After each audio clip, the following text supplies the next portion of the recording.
I would like to send a special thank you to Carol Turner for spearheading this event. And thank you to every single person who helped make it possible. My name is Justine Chanel Quealy, and I am a member of Indivisible Women, Nevada County, and I am also a climate planning technician with Sierra Business Council. We are a triple bottom line nonprofit that works on projects that serve the Sierra Nevada and increase community vitality, environmental health, economic prosperity, and social fairness. Much like the other contributors to this forum, we have been at the forefront of this field for over 25 years, and it is both exciting and humbling to be in this room all together right now. I'm looking forward to learning more about climate action, the Green New Deal, forestry and watershed, business, innovation, green building, green technology, and climate justice. The fantastic lineup of speakers will share their knowledge and their calls to action with us today. And following their presentations, we invite you all to dive deeper into these topics by visiting our tables behind the curtains, which will be revealed after the show, and network, collaborate, ask questions, discuss, and go home today with at least one action that you can take for climate. But first, let me tell you a little bit more about our keynote speaker, Kate Gordon.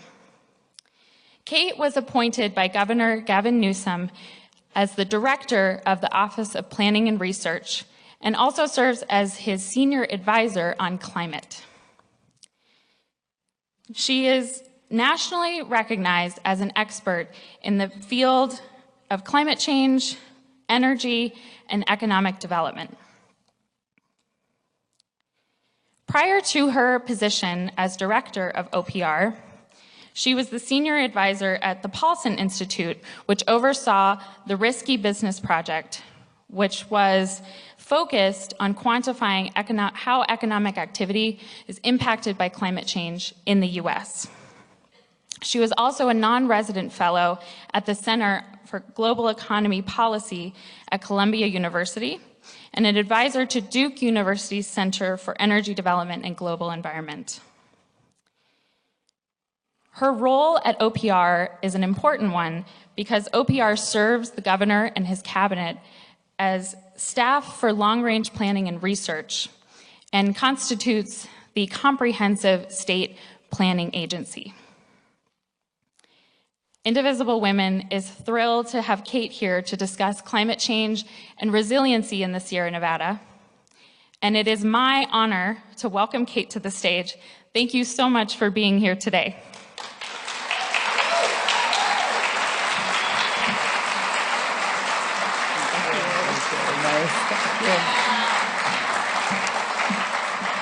Hi, everybody. It's so great to be here. I feel like you all, Indivisible Women in particular, will appreciate that I brought my son with me. So he's right there in the second row. And his name is Jacob, if you want to say hi. And we thought we were going to have time for lunch, and then we hit traffic. It didn't, and it was one of those things where you don't have any snacks because you've been running around all morning. And I was like, just a couple minutes, they'll have snacks. So, of course, you also had snacks, which, so, you know, you're already my favorite people. It's so great to be here. Thank you, Carol and Justine and everyone. And what a great name for a group, Indivisible Women. I want to be part of that just because of the name. I love the theme of this event, too, educate, celebrate, activate. I think that's kind of sums up what I've been trying to do for the last 15 years in looking at climate change and what we're trying to do in the governor's office. So I really hope to kind of stick to some of those themes. And I don't know, do I have a clicker or something? It's you, so I just point to you. Perfect. All right, I'll try to. It's a human clicker. The job has not been automated yet. So go ahead. So the governor, I'm really proud to be working for Governor Newsom. I should say a little bit more about the Office of Planning and Research for those who don't know it. OPR is an office within the governor's office. So we're a council, as is GoBiz, the economic development arm. We're both within the governor's office. OPR does a lot of different things. Every day I feel like I learn new things that we do. But most of what we do is long-range planning for the governor and the cabinet. That includes overseeing and doing technical assistance on the general plans across the state. We do CEQA guidance. We do a lot of work with local governments on climate adaptation plans and climate action plans. We run the state's adaptation clearinghouse. And we also run the Strategic Growth Council, which underneath it does kind of on-the-ground affordable housing and resilience projects. So lots and lots of stuff going on. I'm also really honored to have a second hat as the senior advisor to the governor on climate policy generally. And he's also put me and Lenny Mendoza, who's the new head of GoBiz, in charge of an inland California economic growth strategy. So lots going on. And a lot of it is really focused on, as you can see from this quote from the governor, on non-coastal California. We are really committed, and the governor's really committed, as the executive branch in a state where the legislature really, frankly, represents urban California. It's a very urban legislature. It's part of why we've gotten so much progressive policy done. But it also has its downsides, which is that we don't have as much diverse representation across the state, always from the legislature, as we might want. And the governor really feels the executive branch has a responsibility to look at other parts of California. And I feel personally really close to that strategy. I'm not actually a Californian, I'm from Wisconsin, but I feel like a lot of the work I've done in the Central Valley and Inland Empire, and increasingly up here because of wildfire work, really reminds me of being there and growing up there, and it's very close to my heart. Go ahead. So Governor Newsom really has a vision, which he calls California for All, which really looks at the entire state. And you can see he's very focused on the relationship between the economy and people's sort of human scale issues and everyday life, with some of these huge issues that it's hard to get your head around, like climate change, the affordability crisis, inequality, really trying to bring those two things together through very active policies and practices. So while we're looking at those issues, I mean, I'll talk a little more about affordability because it's pretty related to the climate crisis. But while we're talking about all of the sort of human scale issues California is experiencing with affordability, with the economy, particularly in parts of the state that have not been growing as fast, there's climate change as a multiplier. And you're all talking about climate change today. And I know I don't have to educate anybody here on the issues of climate change, but I will say that climate change is a really, really big issue in California in two ways. Everyone thinks of us as being the big leader, which we are on climate. California is a global leader on climate policies. We've committed to amazing policies like carbon neutrality by 2025. That is an incredible stretch goal, right? It's amazing, right? And SB 100, 100% clean energy and renewable energy goals and incredible EV goals and all these amazing things. But we also are, not in as good of a way, a leader on some of the climate impacts that are hitting the U.S. California is such a big state. We have every one of those impacts. We have reduced snowpack, we have flooding, we have drought, we have fires, we have sea level rise, we have mudslides, we have extreme heat impacts. I mean, it's just the gamut, right, is running California. And we have seen that really affect this area. I mean, this is an area where the glaciers in the Sierra Nevada have been dramatically reduced. And of course, fires have just hit this area incredibly hard. A lot of what I end up working on is fight wildfires. So I'll talk about that in a minute. Go ahead. So the impacts, as I said, are sort of everywhere, and they're impacts on our daily lives, but they also have really significant economic impacts. A lot of the work I've done is on that intersection, and I will say I didn't expect this to happen, but the PG&E bankruptcy is really a microcosm in some ways of those economic impacts. Its ratings agencies are lowering ratings of our utilities in the state in large part because of climate projections and wildfire projections. And that is a significant economic impact because it will underlie the costs of all of the building and all of the planning and all of the infrastructure upgrades going forward if we don't kind of have a really comprehensive plan on how we deal with these impacts. Up here, I should say Nevada County, average temperature, which I kind of hate average temperature numbers, but average temperatures likely to rise about 4 degrees, from 64 degrees to 68 degrees by mid-century. I used to work with at a think tank run by Tom Steyer, and he always said, average temperature never makes any sense, because like if your feet are in the fridge and your head's in the oven, then your average temperature is fine. So it's not a very meaningful statistic. So I will say right now, Grass Valley has about 4 extreme heat days a year, which is over 96 degrees. And we're looking at by mid-century that going, actually earlier by 2030, that going up to about 22 days a year. So that's a little more significant in terms of specific impacts. And of course, by the end of the century, the numbers just get bigger and bigger. Go ahead. Wildfires, I don't need to tell you, the most significant acute and chronic impact probably in this area, one that the governor is spending an enormous amount of time on. We also, at OPR, we run the Catastrophic Wildfire Commission, which was started by SB 901 last year. The commission is a commission of 5 members of experts looking at these really tricky issues of long-term costs and liabilities of fire in California, and honestly, particularly in the Sierras. These fires, and I don't know, those who saw, I hope you saw, and if you didn't read, I hope you will read. The governor released a 60-day plan yesterday, which he had promised in the State of the State that 60 days later he would release a plan looking at some of these long-term issues of utilities and wildfires. That plan was released yesterday.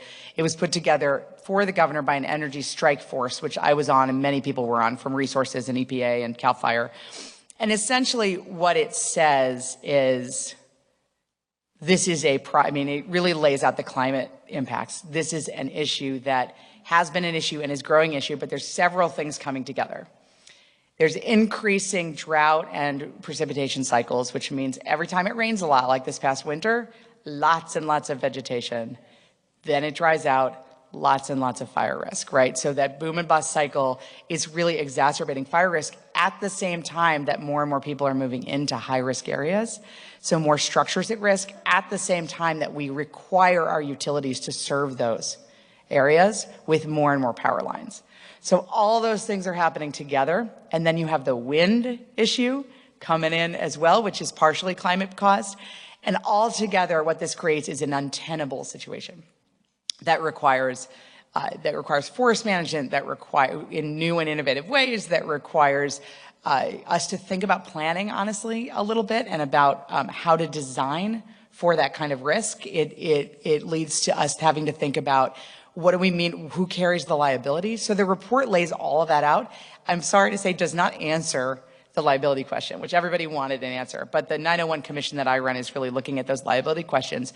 Do we put a fund together? Do we choose something about inverse condemnation? How do we deal with liability? How do we spread the risk so it's not all falling on victims, it's not all falling on ratepayers? That is a huge priority for the state. And I should say that I really encourage you, there's an open comment period right now for the Wildfire Commission. So if you go to our website at OPR, you'll see a link to the Wildfire Commission. Open comments through the 22nd. This is the moment to weigh in on that report and on these options and what you think that future should look like. It is a public process. You can go forward. Oh, I'm sorry. You can stay at tree mortality for a second and just say that's of course, the other big climate exacerbating force here, which is the bark beetle issue and just drying out trees, tree mortality, which has really been significant. More than 129 million trees died between 2010 and 2017, almost all of them in this area. So that is not a small issue. It's the map here shows progression essentially of where you can find more than 35 dead trees per acre, which is essentially what CAL FIRE uses for their mapping, and you can see it's progressively just increasing. So go ahead. So what do we do about that? What are we doing and what do we do, right? I talked about the 60-day plan that just came out. The state has a multi-prong approach to this. It is absolutely not everything, and a huge part of what we do is listen to those on the ground, because this is where you're feeling the impacts. This is where you're having these economic issues. This is where you are, frankly, feeling the risks. But what's happened so far, we have the Commission on Catastrophic Wildfire Cost and Recovery. That's the 901 Commission. We also have the 60-day plan that came out. I think in some ways more important to this conversation, we have a really, really important body that's an interagency body that lives at the Resources Department, but it's called the Forest Management Task Force. And what those guys focus on is this question of how do you deal with forest management and all the wood in a way that actually increases economic opportunity for specific regions. And I know this is something that you all have been thinking about and have done here through biomass and through other projects. This is really about aggregation of that dead wood in a way that you can do something productive that creates value. So it has two separate values. There's an inherent value in forest management, and we're doing a lot of work right now to put a number on that, basically, to sort of say what is that value. And then there's an inherent value in sort of the economic activity. I will be totally honest, it's very hard to make an economic only case for these projects. Most of them do not pencil out all that well because they're small and it's hard to aggregate wood. It's expensive. It's hard to transport it. But if you think of the forest management as a value plus the economic value, then there really is a way to move these forward. And Forest Management Task Force is working very hard on that, including working on the Forest Carbon Plan, which is essentially looking for the best opportunities for these kinds of projects. Go ahead. I know I'm talking a lot about fire, but we're all thinking a lot about fire. Fire is on our minds, on your minds. The other thing I wanted to say is the other big fire report that came out and the big activity we're doing, I'm sure you know about because Grass Valley is in it, is the 45-day report from CAL FIRE. CAL FIRE set out the first day the governor started his job, he did an executive order calling for this, essentially for CAL FIRE to identify vulnerable communities in coordination with us at OPR and others, and to identify priority projects for current spending between now and the next fire season. That report came out a month and a half ago or so, and it identifies 35 areas where there is enormously high risk and where projects can be implemented immediately to help reduce that risk and to help increase public safety.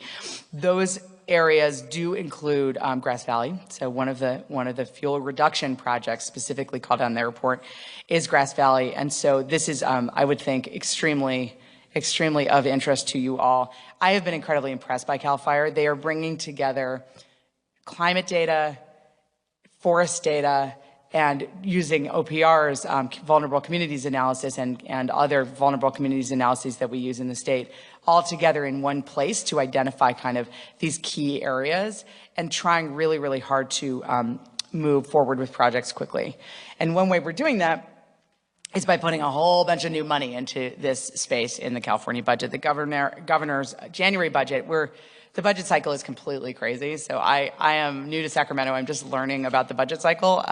There's the January budget, there's a May revise of the budget, there's a legislative discussion of the budget, then there's a final budget. So we're heading toward the May revision of the budget. But in the January budget that the governor put out, he increased CAL FIRE and Office of Emergency Services budgets, increased dramatically fire prevention budgets, increased firefighting capacity budgets. This is a key priority. This and housing are probably the two top priorities for the governor in the budget this year. And trust me, you can tell the governor's priorities by looking at the budget. It's the single best way to see where the rubber hits the road. Go ahead. So beyond natural working lands, thank you. Beyond fire as fire, there's also just what value land, natural and working lands bring to the state, which is an enormous value. Natural and working lands cover about 90% of California, which is amazing to me. This is rangeland, forest land, wetland, grassland, riparian areas, seagrass, coastal space, in the urban green space, altogether 90%. This is the water. This is where we intersect with water, because these are really, right, the intersection with our water supply issues in terms of relying on watersheds. This is where the agriculture and competing uses question comes in. They're also a huge part of the state's climate goals. This is something I worked on a lot before this job and remain really interested in is what role do natural and working lands have, not just on what I talked about the forest management side, but also on carbon removal, on carbon sequestration. One of the ways we get that carbon out of the atmosphere, right? We've got these very, very global carbon goals of mitigation, and then we have these very local impacts from climate. One of the local ways to get that global carbon out of the air is through carbon sequestration, how you plant forests, how you plant farms, what kind of wetlands you do, restoration. And that is critically important. And this area is one of the areas that contributes the most to that part of our carbon budget in the state, and we're working hard to really learn how to value that a little bit better. We also are working very, very hard in the state on climate adaptation. So some of these impacts that I talked about, these are baked in. These are not things, we actually can change that heat trajectory I talked about. We can talk more about this in Q&A, but there is a way to bring that down through global climate action. if we all get on board. But it's very hard to change some of the impacts we're feeling today. We do need to adapt to those impacts.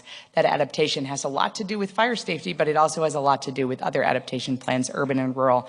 And we actually run the Adaptation Clearinghouse, where there's a lot of information and nobody ever looks at it. One of my big goals at OPR is to actually have people know what we do and that we have information. So the Adaptation Clearinghouse, it's really useful. It has all of the different impacts on it. Go ahead. And I'm going to run through these fairly fast.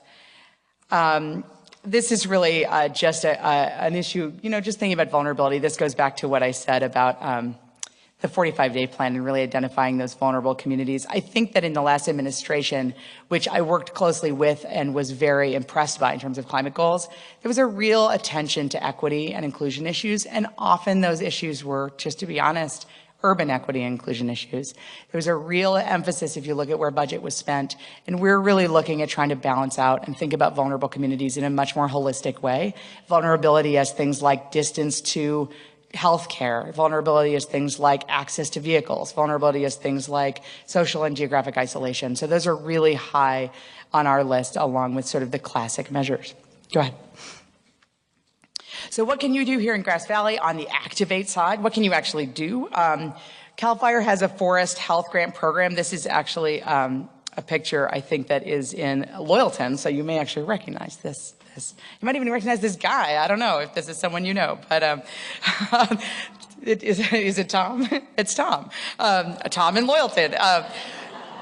Working in an old sawmill that became a biomass facility. Like there are grants through CAL FIRE that, and actually the PUC and the CEC, the Energy Commission, is working really hard on thinking about where do we take some of this amazing infrastructure from the old timber industry, frankly. I mean, this is an area where there are buildings, there is infrastructure, there is a port in Humboldt, there is transportation infrastructure, there are logging roads. How do we think about that infrastructure and lift it up and think about where that intersects with sort of our sustainability and our forest management goals? There are actually places that you can do that at the local level and the state. Go ahead.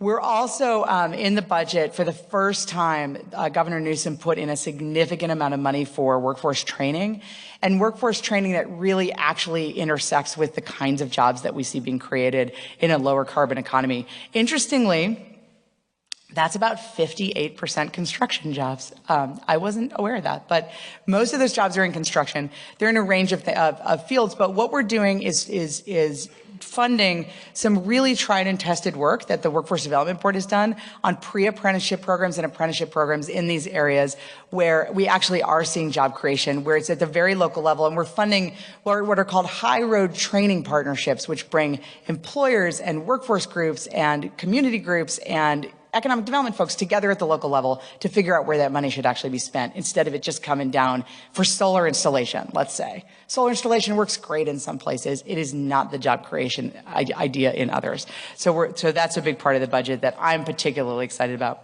And I'll just do a couple more. I got to talk about autonomous vehicles because you can't talk about anything anymore without talking about autonomous vehicles.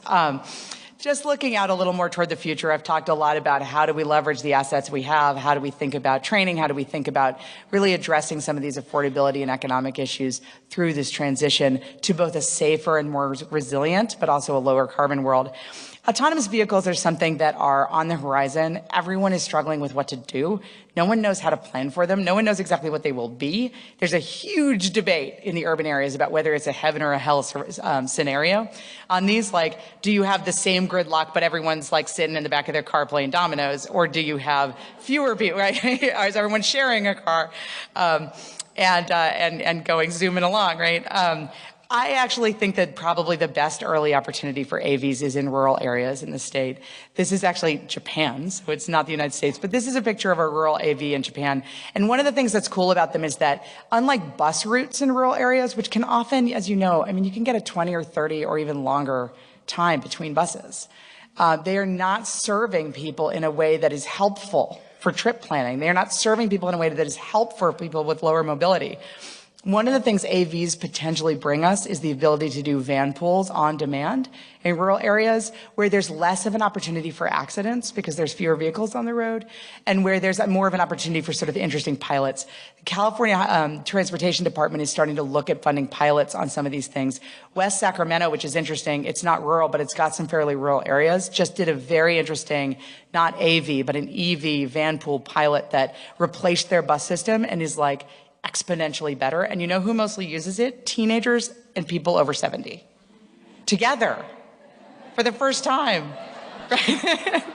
They're actually having a conversation. I think it's like there's got to be a whole social piece of this too. Go ahead.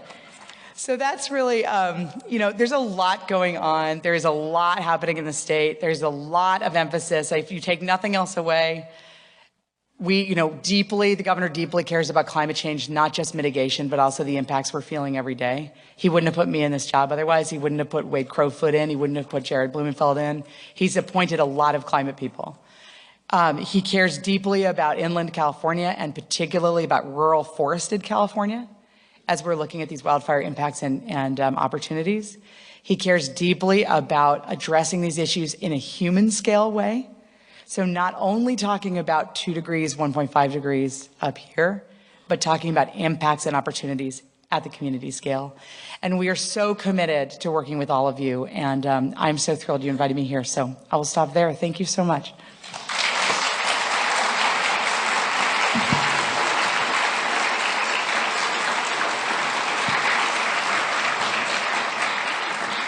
Thank you. Thank you so much, questions. Kate. Sure. So we asked for questions in advance, and if these particular questions don't follow a topic that anyone in the audience is interested in, we'll have time after to approach Kate and ask her. So I'll start off with this one.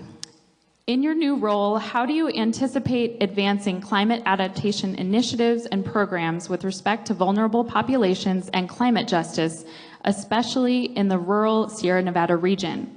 What work is OPR already doing in this area?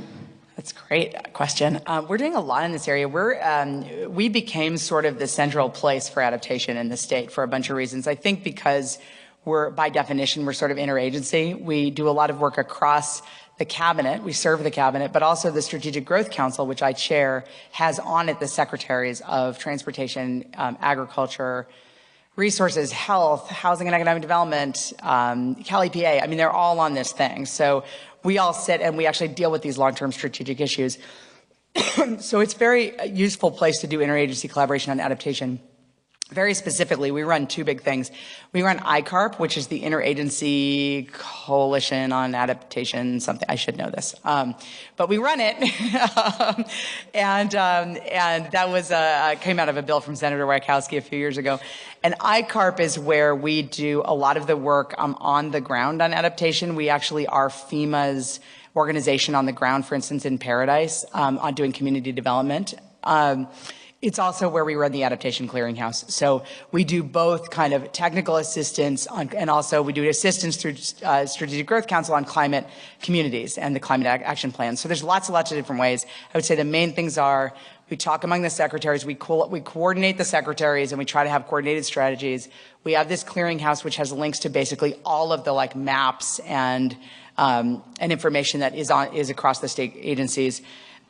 When we do technical assistance and community scale stuff as well. A lot of it's on adaptation planning. The one other thing we do is we don't coordinate it, but we do a big part of the climate assessment. So the 4th climate assessment for California came out last year, which really looks at a regional and sectoral level, kind of what do these impacts look like in the state. We're working on the 5th one now. So we are thinking about resilience every day at OPR. Next question. How do you see the involvement of Native American tribes, both federally recognized and state recognized, playing a part in this shift of climate, economy, and inclusion? Yeah, that's huge. I think, how do I see it? I see it as critically important. We have, the governor actually has a senior advisor on tribal engagement, Christina Snyder, who some of you may have run across, and she just hired another person to support her. Most of the agencies have tribal liaisons. We don't actually, which I learned when I came in, but we have so many issues, whether it's adaptation, resilience, general plans, specific plans, where this comes into play, that we're now working with the Energy Commission on getting somebody. So I'm actually going to create the position for tribal liaison, who I think would work across a bunch of different areas. There's a lot of opportunity here. I mean, whether it's first of all, it's just because a lot of the impacts I talked about on those natural and working lands are tribal lands. There are a lot of the opportunities are on tribal lands, whether it's forest management opportunities or some of the big renewable opportunities. Also, the way that one does a contract with a tribal energy provider is very different than on non-tribal land. There's legal issues at play. There are cultural issues at play. Debbie Franco in my office has done a lot of work on the ground in forest management, working with tribes, and some of you may have met her. So we think about this a lot. I don't feel like we have adequate capacity right now, and so we're really working on beefing that up. But it's a priority. Thank you. Next question. The California Fourth Climate Assessment projects a 4 to 7 degree increase in average temperature in the Sierra Nevada region. The California Forest Carbon Plan identifies a need to thin 1 million acres a year of California forest. Keeping those two things in mind, the cost of thinning and restoring those forests is estimated to be anywhere between $2 and $3 billion a year, and the current resources we have devoted to that area only cover 10 to 15% of that cost. What is the big vision from the Newsom administration to permanently close those gaps? It's a little question, super easy one. Those numbers sort of highlight what I was talking about before. I have to say, I had done a little bit of work on forest management issues and wildfire, but doing the 60-day report, it really hits home what a big challenge this is. I mean, it really hits home because those trees that need to be thinned, again, are dying faster because of climate change and are growing and drying out faster because of climate change. So even those projections we have right now are not going to be accurate in 10 years. On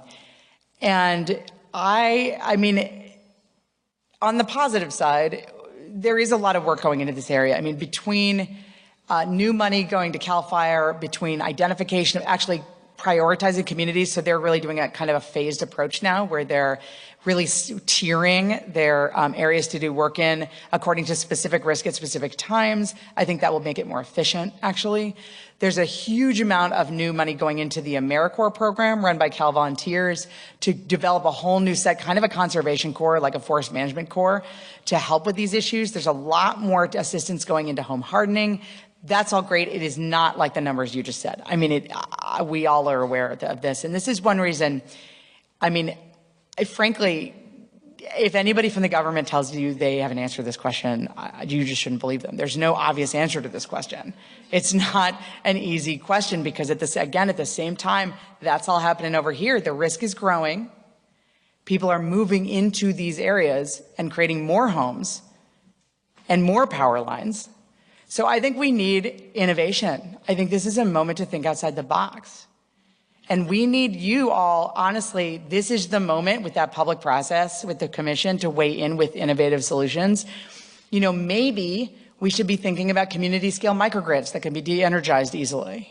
Maybe we should be thinking about distributed energy solutions that are scaled for rural areas. Maybe we should be thinking about different ways of building in some of these places. I don't know. I would love ideas here because we are throwing everything we can at this issue, including resources, including unbelievable expertise from CAL FIRE, including trying to reform liability, including trying to reform the PUC and the utility structure. But all this is happening at the same time, and it's happening really fast, and it has immediate consequences. So your ideas, this is the area in which I will say the most, your ideas are really welcome, and they're welcome right now. Thank you. Last question. What do you see that the state of California and OPR can do to help local communities to meet their goals of 100% renewable electricity and energy, if they have them, or encourage them to pass those resolutions?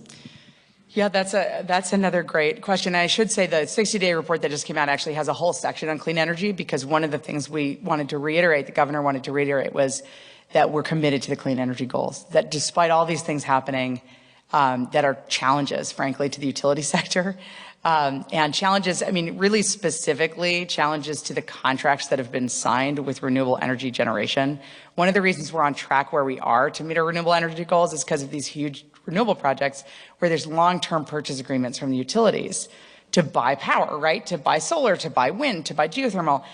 When a utility goes bankrupt, it turns out it's hard for them to uphold those contracts. So this is a new issue that we're dealing with. We are working very hard to keep those contracts going, and a lot of work is going in, particularly on the biomass ones, which are also under long-term power purchase agreements, by the way. But the report makes clear this is a priority. We are on track. I mean, we are on track in our electricity sector to meet our goals. We have done unbelievably well on both energy efficiency and on renewable generation in this state. It has been because we've created a market through policy. Honestly, it's because of the costs coming way down for a lot of reasons that have somewhat to do with us, but frankly more to do with Germany and China and their policies. We have really, really good, we're incredibly lucky as a state. We don't have we have a temperate climate, and we also didn't have a lot of coal coming in. And we've got some hydro, and we've got some backup stuff. So we're doing great on the electricity side. We need to keep doing great. Transportation, we're failing. So if you look at our carbon emissions and the numbers from ARB in the report that came out last winter, which looked at how are we doing on sustainable communities, which is really where they look at transportation and sort of the integration there. Our emissions are going up every day on transportation, and it's because people are driving more and more. And so what I will say is that it's sort of an unusual move, but one I really feel strongly about is that this administration is marrying the housing goals to those goals. So we need to create housing and solve affordability. Thank you. I think it's great too. We got to solve the affordability crisis in a way that does not raise our vehicle miles traveled or our VMT, all those emissions way up. We have to figure out a way to do it sustainably, because otherwise we're going to fail on affordability. Transportation is the second biggest cost to families in California, and we're going to fail on climate. And we're going to keep seeing these impacts get worse and worse and worse. So we are fully devoted. I have a whole other talk about housing and transportation, but we are fully devoted. And OPR, we get to work on this, which is a blessing for me. We are fully devoted to a sustainable growth strategy for the state and marrying those policy areas once and for all. Thank you so much, Kate. Thank you all. It's great to be here. Thank you.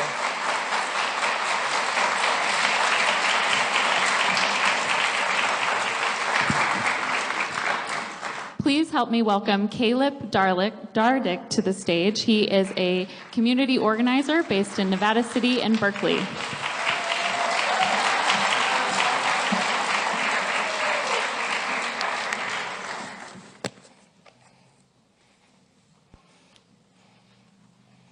I feel so much more hopeful. Thank you, Kate. So proud to be a Californian, so proud to have you working for the governor and making such a big difference for all of us. Thank you.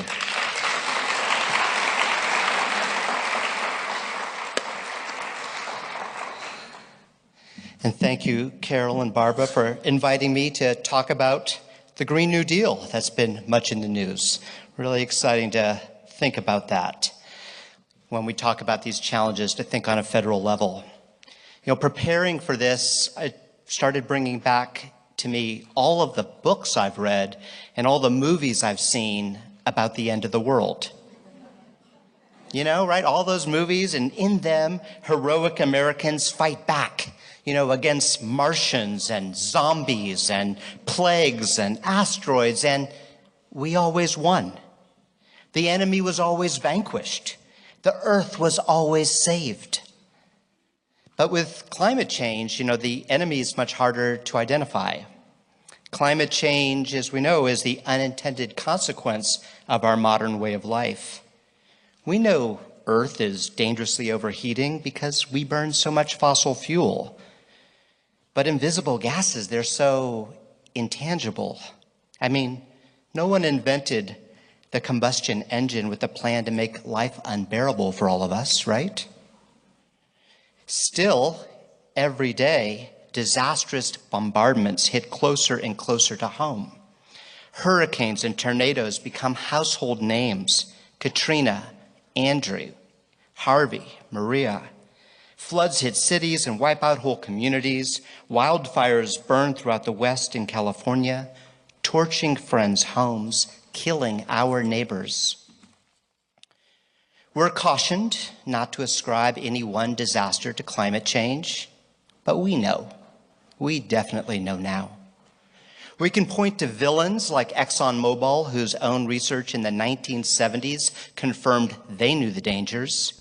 They buried that information and launched a public disinformation campaign to cast doubt on climate science. We can point to heroes like NASA scientist James Hansen, who testified before Congress, alerting the nation over 30 years ago. For the past decades, one United Nations report after another has been released, documenting the science behind climate change. There's been an overwhelming scientific consensus in place for the past 2 decades, if not longer, as to the human causes of climate change, the risk ahead, and even what needs to be done. But for many of us, this calamitous reporting has been met with a big yawn.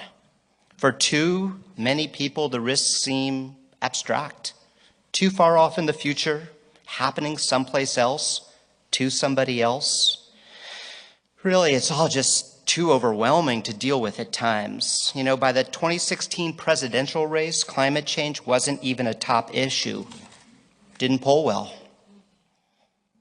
And then a funny thing happened on the way to the end of the world. Rather than deny the science or point fingers or get defensive or paralyzed with fear, the majority of Americans now demand climate action. Right, that's us. Faced with a flagrant climate denier in the White House who called climate change a Chinese hoax, a new generation of young American leaders has resolved to save the planet.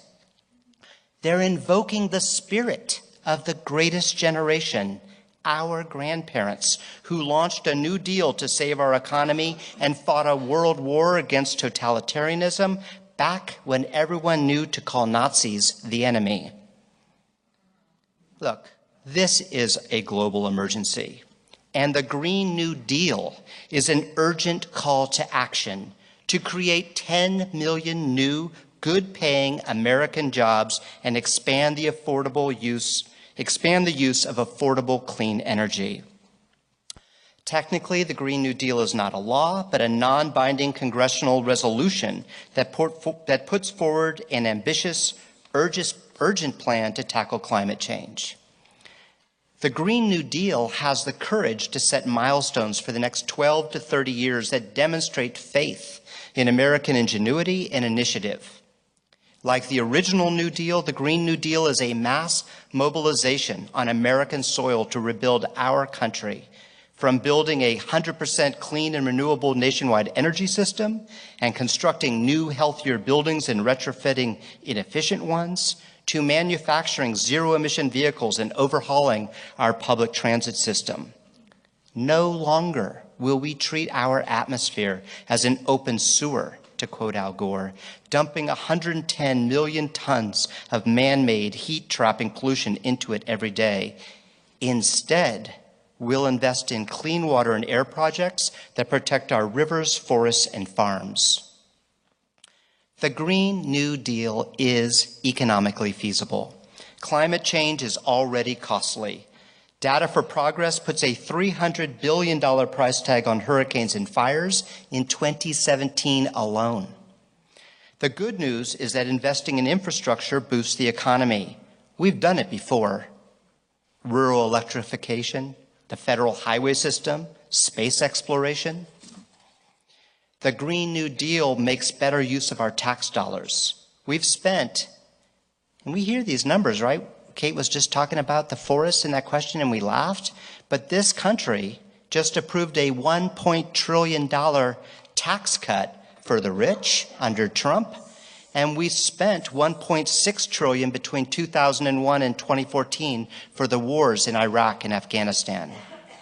So Compare those trillion-dollar figures to what's happening in Vermont, where they expect to be using 90% renewable energy by mid-century at a cost of only $33 billion, and already they're seeing tremendous job growth and cost savings to consumers. One thing I love about the Green New Deal is that it's bold and it's upbeat, much like its best-known spokeswoman, Representative Alexandria Ocasio-Cortez. Her energy is inspiring, and if enough Americans are inspired by this vision, it becomes politically feasible. Initial polls are very promising. More than 80% of Americans support almost all the key ideas in the Green New Deal. That's 92% support from Democrats and 64% support from Republicans. This should be bipartisan. You know, winning American hearts and minds to address climate change has not been easy, and most Republican leaders are dead set against the Green New Deal already. Faced with this, we have to be focused, nimble, and attentive.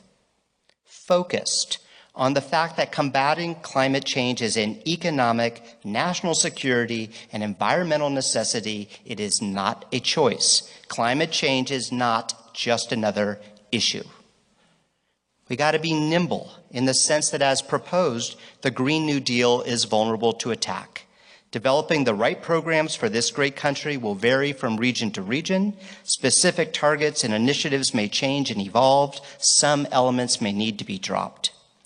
Attention must be paid to the opposition's arguments.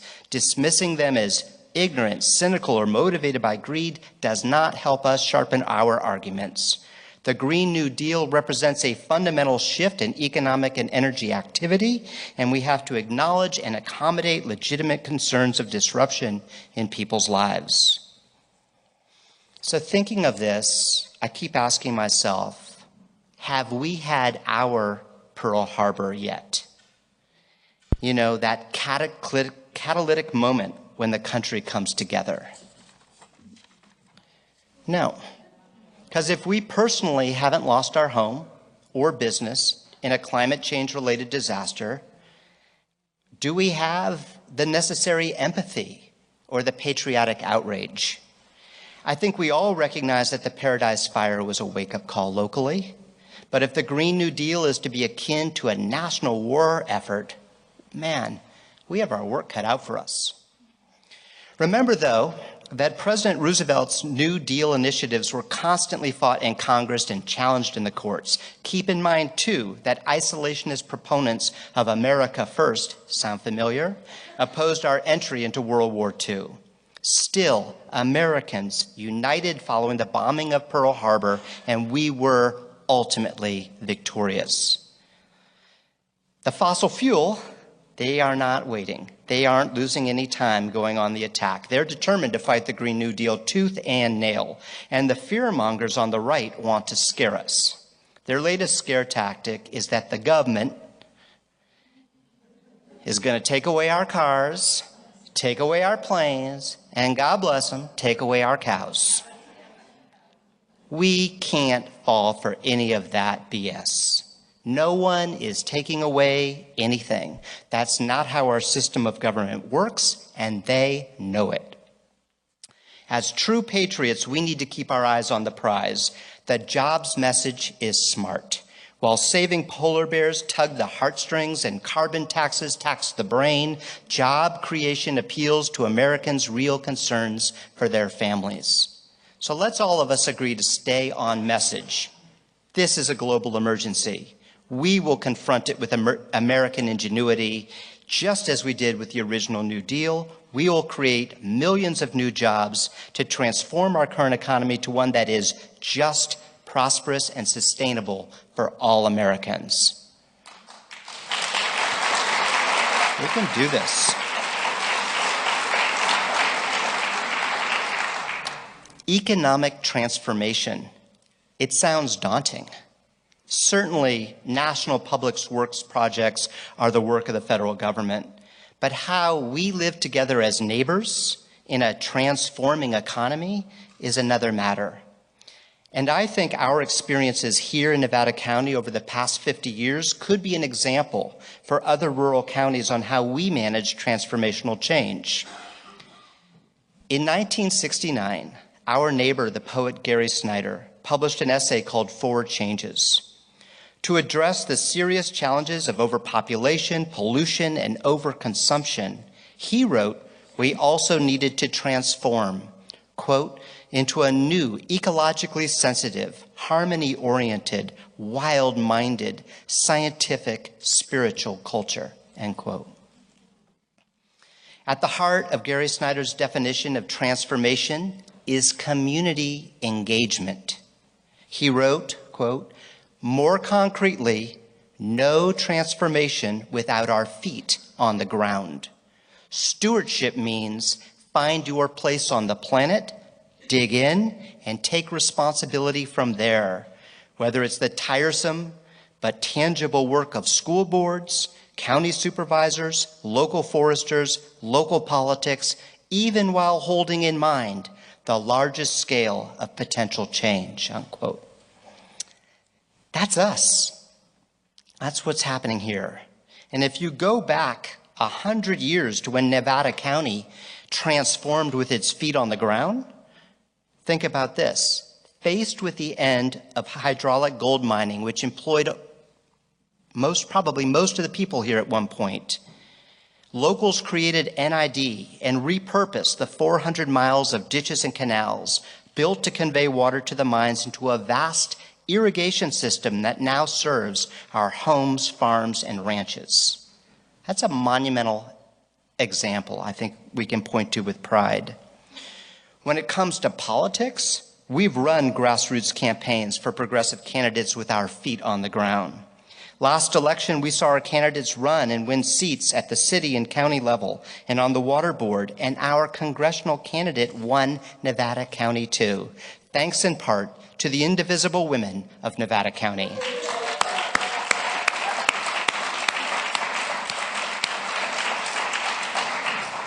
You know, with strong local leadership, we can work with Kate and the governor's office and others to prepare climate action plans that make the most sense for our community.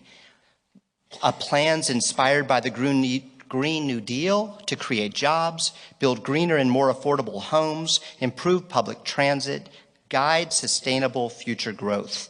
We need leaders to help keep us united when hard choices, which they inevitably will, expose sharp differences of opinion. I believe Nevada County's strong sense of community is the foundation for a resilient future. We take care of our neighbors during emergencies, whether it was the Oroville Dam evacuation or the recent Paradise Fire. We've learned that taking care of our forests and rivers demands partnership and collaboration. Once divided, environmental advocates like Circle partner with Tahoe National Forests, and the Yuba Watershed Institute partners with BLM to manage and protect our forests and rivers from catastrophic fires. We've elected new leadership at NID, where for far too long, their business model encouraged greater consumption rather than water conservation. Our local businesses have their feet on the ground too. For example, Three Forks, I got my time's up sign. All right. For example, Three Forks buys produce and meat from local farmers and ranchers. Local architects and contractors focus on green building. Cal Solar is among thriving local alternative energy businesses in our county. Yay! How can we support even more green businesses? And when it comes to food security, we have a strong agricultural sector, a proud history of organic farming, and our local land trust, the Bear Yuba Land Trust, protects working farms and ranches from suburban sprawl.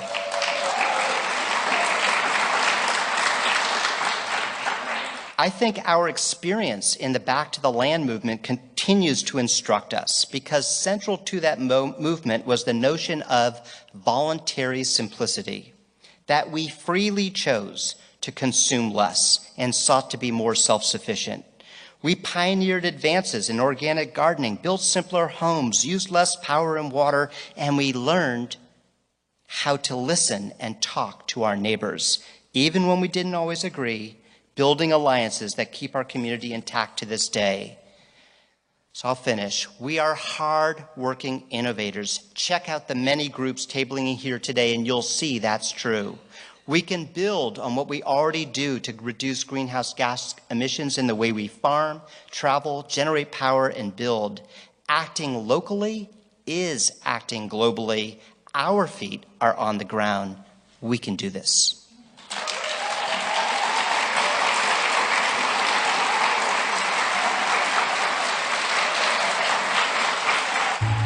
Well, let's talk about climate change.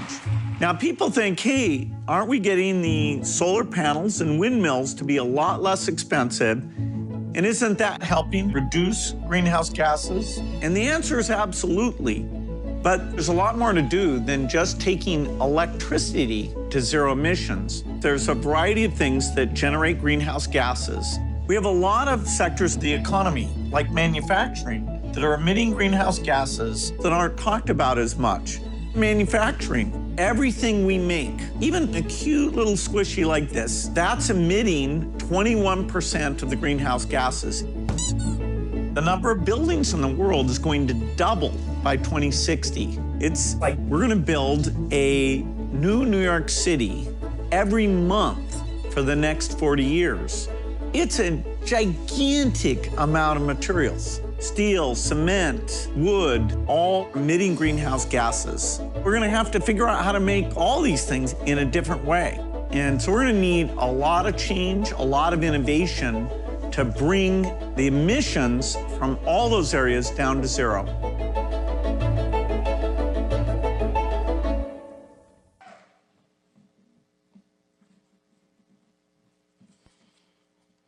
This is what's so great about Nevada County. It's like one of our first beautiful Saturdays of the year, and you all are here trying to work on climate change. Good job.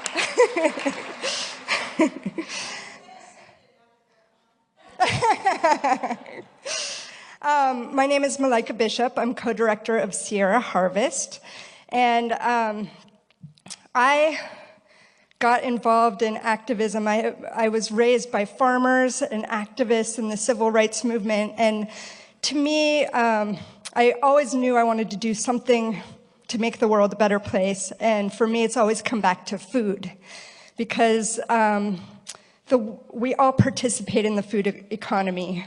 Food is intimate to all of us, and the way that we choose to eat has a huge impact on our health, the health of our air, the health of our water, and the health of our climate.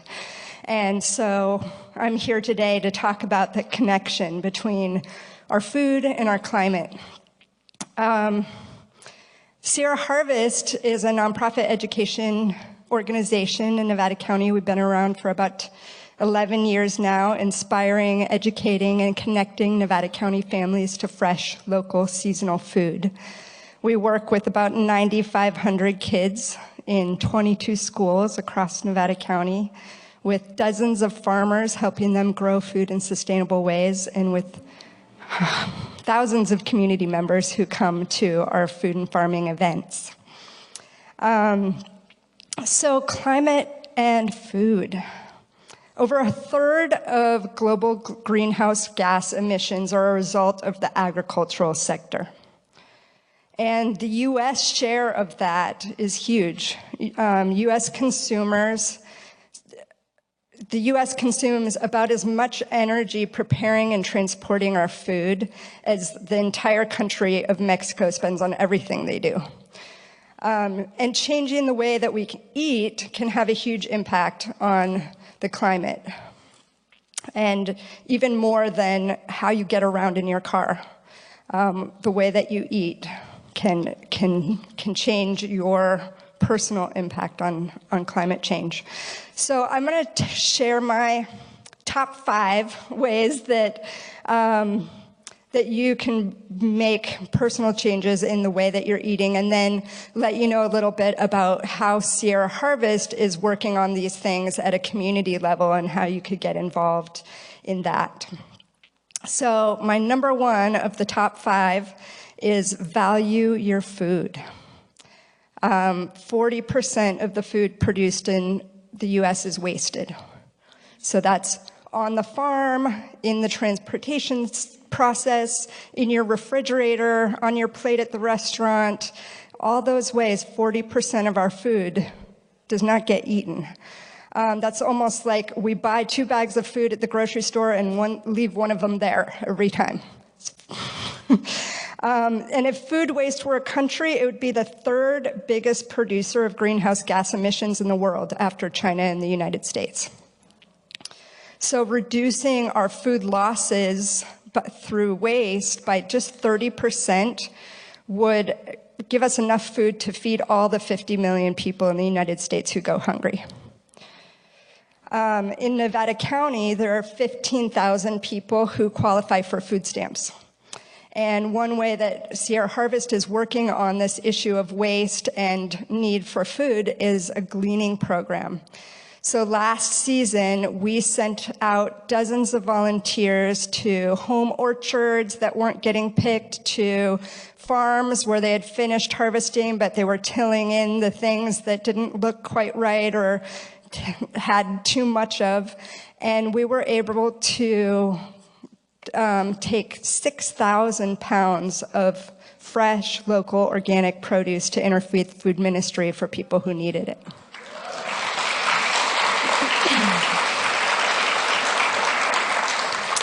So we're doing it again. This season is coming right up, and you can be a harvest leader, where you get to lead a crew of people to go out and harvest from people's backyards, or you can be a gleaner. You can sign up to be a gleaner, and we'll let you know when they're happening, and you can show up that day. The other way that we're working on food waste is through school meals, because so much of the food that is served to kids gets wasted. And we have seen through a pilot project that we did this year that when you give kids food that tastes delicious, that was prepared from scratch that day, that might even include local food, the kids actually eat it. Isn't that amazing? We saw food waste this year at the Nevada City School District, where we piloted this project, reduce by over 50%. The janitors were going, what's going on? I don't have to take out the trash, because the kids were eating the food. So that's number one, value your food.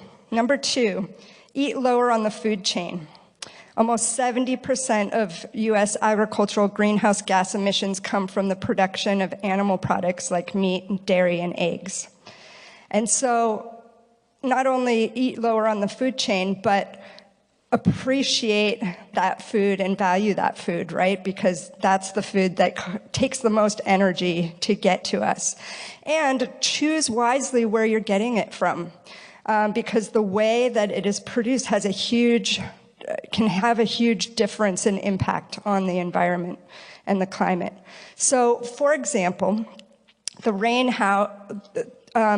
you're probably familiar with this concept of carbon drawdown and carbon sequestration. So a rainforest ecosystem can sequester 1,700 kilograms of carbon dioxide a year per acre. A North American forest can do 800, so about half of that. So rainforests they are really good at sequestering carbon. So is the ocean, by the way. North American forests, 800, pretty darn good. Our grasslands and rangelands are about half as much as that. And so if you are eating something, whether it's beef or soy, where they're cutting down the rainforest in order to grow food there, the net climate impact is ridiculously high. If you are eating grass-fed beef from Nevada County on rangeland that was already there, you're doing pretty good. If you choose a farmer who is doing intensive rotational grazing that's actually enhancing that grass system, you can get a third more carbon sequestered in that land by the way that you're managing those animals. Point Blue is an organization that's studying the impact of intensive rotational grazing to increase soil organic matter, reduce compaction. So that is not that land, when they're doing it this way, like the animals did on the plains where the buffalo moved through high intensity, short amount of time, right?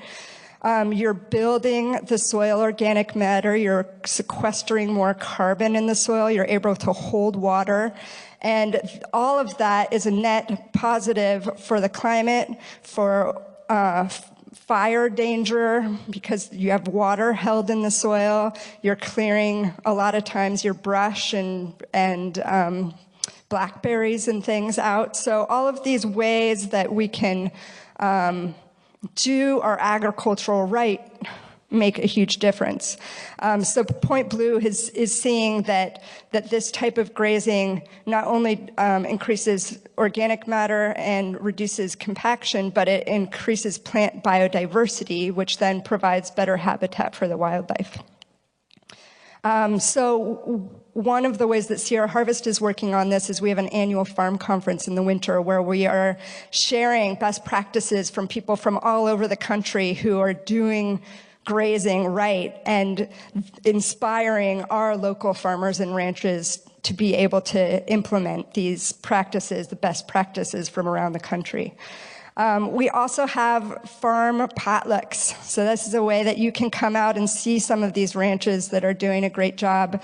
The first and third Thursday of the month, we have a farm potluck, and you can come sit out on a farm and eat a delicious meal with a group of people. And there's one at Cosmic Roots Ranch this summer.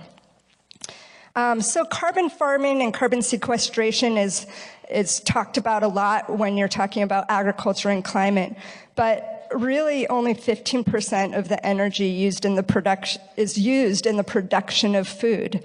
The rest is the refrigeration, transportation, packaging, and preparation of that food, and then the landfills, the methane from the landfills of all that wasted food. So my number 3 is eat whole and bulk foods. So cook from scratch, make your own food in your own kitchen, because it is going to be a lot better on the climate. Just one example is if you get that lovely organic earthbound farm lettuce in the plastic package, you know what I'm talking about, at the store, that lettuce costs us 31 times more energy to produce than going to the farmer's market and buying a head of lettuce from your local farmer. So the way that we do it and the less steps that it takes to get from the farm to your plate makes a huge difference on the climate. And beyond that, that packaging ends up in our oceans. There's a floating clump of garbage called the Great Pacific Garbage Patch between California and Hawaii that is more than twice the size of Texas and growing every day. And we now have dead zones in the ocean, our best climate sequesterer, carbon sequesterer. We have these dead zones now from agricultural runoff that are the size of New Zealand. So let's eat closer to home, buy our own food, prepare our own food so that we're not taking all those steps to get there. The way that we at Sierra Harvest do this is that we teach kids how to cook food and cook food from our local farms through bringing over 200 guest chefs into classrooms every year. So if you love to cook and you love kids, you can be a guest chef and come teach them how it's done. Number 4, where's my timekeeper? Okay. Number 4 is eat seasonally and close to home. So 85% of energy, as I keep saying, is used for our food system, is used on transport, processing, handling, and refrigeration and freezing is one of the biggest energy uses. So when we eat in season, it's not being refrigerated and frozen all year long until we eat it. If we get it close to home. It doesn't have to be stored and refrigerated and trucked and all of those things. I find that my garden is the best refrigerator. I can keep things for months really well. So it's also more resilient to eat close to home. If our food supply was cut off today, our grocery stores would have food for 3 to 5 days. And then we'd be reliant on what was in our pantries at home, what's in our garden, and then what's produced locally. And what's produced locally is about 2% of what we eat here in Nevada County. That's not going to last us very long. So we need to do better, and our goal is to get to 20%. The Nevada County Food Policy Council has a 20 by 25 challenge, which is we want to get to 20% of our food that's eaten locally and organic by 2025. And if we did that, $300 million a year would keep recycling in our community. That is part of the Green New Deal. We'll be creating jobs, creating economic, yeah, right? Economic development through that. So ask your restaurants when you go in there what's local that's on the menu. And I don't have time for the other two, so you'll just have to guess. No. But the last one is buy organic and sustainably grown food. So the upshot of that is that there are 1 billion acres of farmland globally that have been abandoned due to land degradation. And if we were to restore those in an ecological manner, it would be equal to removing all the carbon from the atmosphere that the transportation sector emits. Right? So really restoring our agricultural land. And one exciting thing that's happening at the state level with that is the Healthy Soils Program under the CDFA, the Department of Food and Agriculture. And this is a grant program that pays farmers to implement carbon-friendly practices like reducing their nitrogen, cover cropping, mulching, adding compost, all of the things that our local growers are already doing. So Sierra Harvest works on the policy level locally and also trains and mentors farmers to grow in sustainable ways. So thank you all for all that you're doing for the climate, and I know so many of you out there, and I know all the ways that you are engaged and already active in making our community better, and it's going to take all of us, and thank you.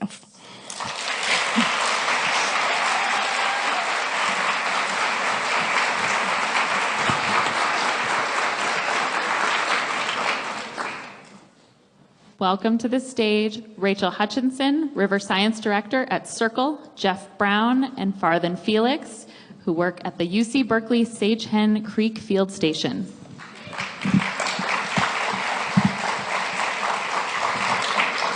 This whole climate thing is scary. I mean, it's overwhelming, and it's very difficult to figure out what it is that we, as these little teeny things called humans, can do that will actually have an effect.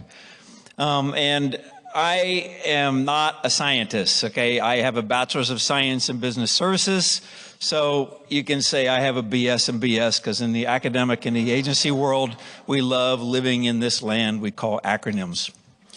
And I was going to just tell you a little story, and then Rachel's going to let you know what is happening on this side of the world related to our forests, and Farthen's going to share with you how we're trying to bring in a completely different approach to think about this, and that is working with the artist community to kind of help us reframe some of these issues in ways that make sense to more people. So 13,000 plus years ago, this part of the world was covered with a huge sheet of ice, which means there were no humans here and there were no trees. When that ice went away, those two things showed up. Trees started growing and people started moving into the landscape. And since then, up until a couple hundred years ago, those people did a great job at dealing with this living system. And their prime tool was fire. They would light these places when they would leave in the fall on fire. And so fire became a regular part of these ecosystems. And in fact, these ecosystems have evolved to need fire to do a lot of things. And the other thing that fire did, it stayed low intensity, and it consumed most of the dry matter that was on the ground. And it was one of the few ways that we actually recycle nutrients in these forested ecosystems. So what's going on? Well, the Europeans got here, and we viewed this place more as a commodity. And forest product was a commodity. And we really weren't thinking about the big picture, and we weren't thinking about how this functioned, this whole system functioned. And that was okay at the time. But, you know, the times have changed. And we learned some pretty scary numbers earlier today. You know we need to be doing something on about 1 million acres a year in our Sierra forests. Right now, we're burning up in large catastrophic fire 1 million to 1.5 million acres. We work a lot with agencies, and we work really heavily in this whole forest issue. You know, getting underburning back is critical, but we have to do a lot of work to prep the forest before we can do that. You know, the standard industry approach has always been to go in and take out the big trees and leave all that small stuff that has no merchantable value on the landscape. Well, that's the problem. The problem is we need to be getting that little stuff out of here. The big stuff is where we bank carbon. It's not the little trees. You know, for a long time we thought that growing a lot of little trees was a great place to park carbon. Well, we now know differently. It's the big trees that can absorb more carbon than the little trees can. And we also know that if you had a landscape that was structured primarily with bigger things, it's harder to get them to burn. You know, when you go have a campfire, if you still do that sort of thing, you don't start out with that big log. You don't just put that in and hold the match. It doesn't work. Okay, you know, you start out with a bunch of little stuff, and then you keep gradually piling slightly larger stuff until you get the big stuff on top, and then you light the little stuff, and then it carries its way through and starts burning the big thing. And that's the exact opposite of what our traditional forest management has been. We've been leaving that little stuff, and now we have moved here. So we're living in this system. We built our homes and our communities. And in 1960, there was the Donner Fire, which is the first big kind of fire in this part of the world. And that kind of woke the world up a little bit. But then in 2001, the kind of fires that we're having went up exponentially. And then 2 years ago, we went up another level exponentially. So the kind of fire we're having is not like anything that we've ever seen in the history of this part of the world. So years ago, when the financial banking industry broke, we stepped up, throwing significant federal resources to fix it. The carbon banking system is broke, and it's time to start thinking about how we can invest and try to put the carbon bank business back in service.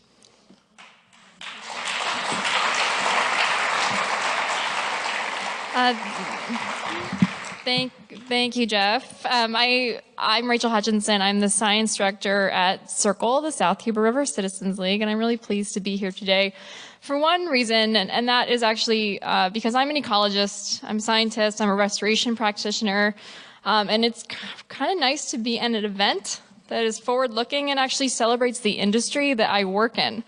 Over my career, I have been asked many times, oh, what do you do? And I explain what I do, and then people say, that's a real job and you get paid to do that? And I'm like, yeah, I do.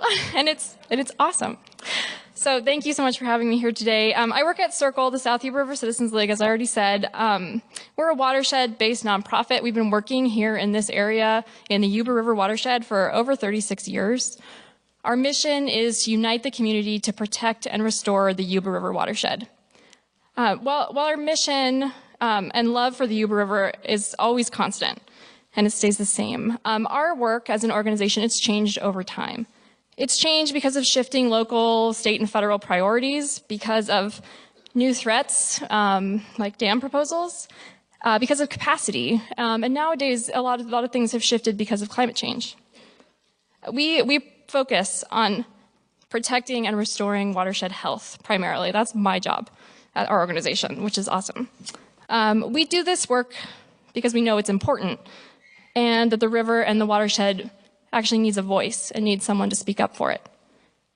So today, I'm going to tell you a little bit about what Circle is doing, what kind of work we've gotten ourselves involved with, and what steps we're taking to try to get more carbon stored on our landscape and protect biodiversity, and also protect the water resources that are here in our watershed. So at Circle, we're implementing over 1,000 acres of meadow restoration projects in our headwaters. We're restoring forest health through right now planning really large-scale thinning and prescribed burning projects and removing invasive species. We're talking to people at our major river crossings to ensure that visitors to the Yuba are taking care of this special place and not lighting little campfires with small material, right, where they shouldn't be.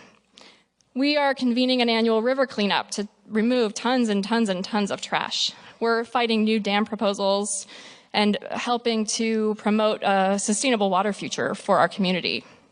We're restoring river flows, we're restoring floodplain habitat so that salmon can thrive. And we're also working towards, well, we don't work towards, but this actually happens. We're taking over 1,000 kids every year out to see the salmon spawn in boats, and they're connecting with our scientists and working alongside us in the field to help inspire them to become our future land managers and stewards of this place. One area I'm going to talk about is the forest health work that we're doing, and I actually have some really exciting news to share with you. A couple of weeks ago, Circle was awarded a fairly large series of grants that is going to allow us to hire 2 new staff members who will be solely focused on creating a forest health collaborative in our watershed. So what does that mean, right? It's really exciting, yeah.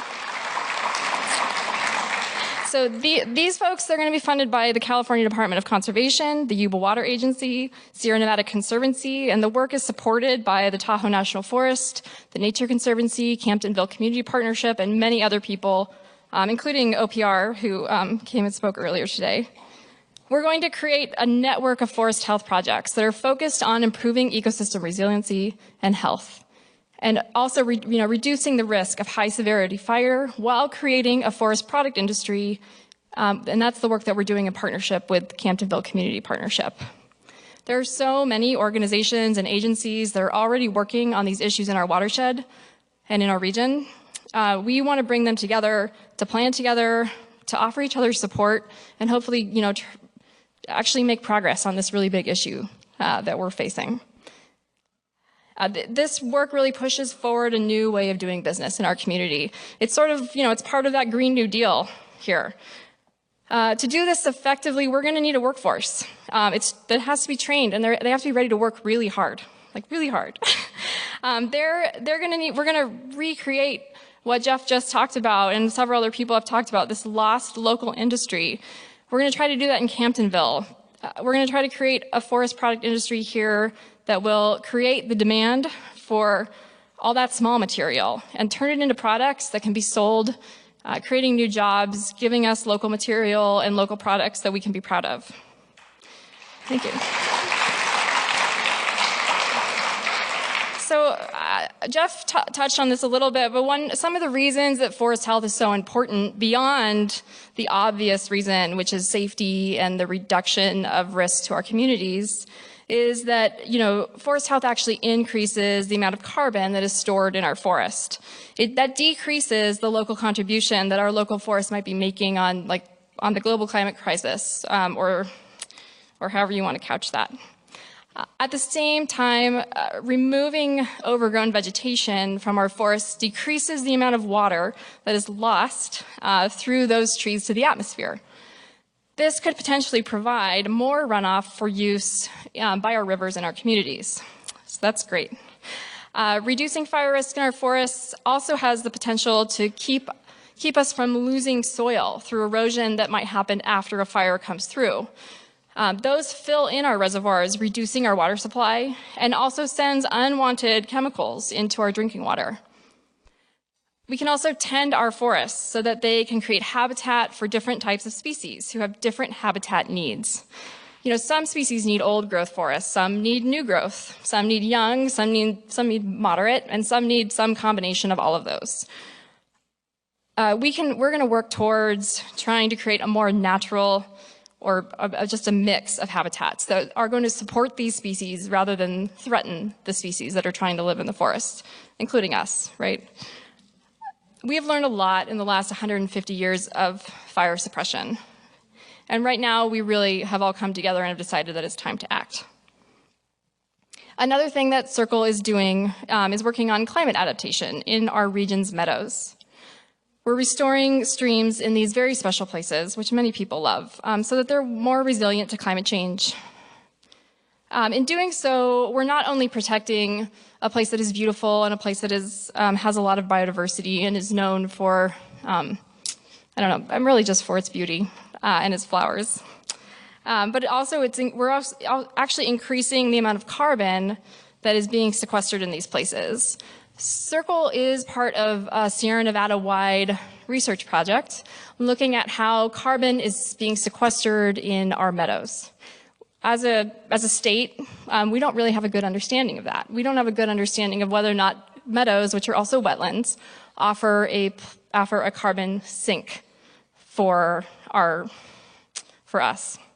So the California Department of Fish and Wildlife funded a group of different nonprofit partners, a bunch of different national forests, and a bunch of other contractors and consultants to look at about 17 different meadows from Lassen all the way down to Yosemite. And so far, what we have found is that if you have a well-functioning meadow, you're going to be sequestering far more carbon than the adjacent forest, which is news to a lot of people. And we're hoping that that work is going to be able to be fundable by the carbon market, which Jeff touched on briefly, so that we can actually restore our landscapes by proving that, not only if you cut down all the small stuff out of the forest that you sequester more carbon, but if you take care of our meadows, which are our wetlands in our forests, that you can sequester even more carbon.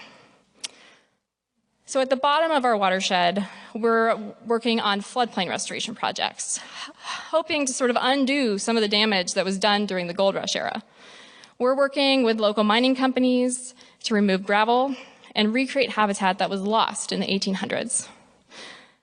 This habitat is critical for threatened and endangered fish species who need slow-moving river habitat to thrive, especially as our climate changes. Floodplain restoration projects also increase the amount of carbon being sequestered.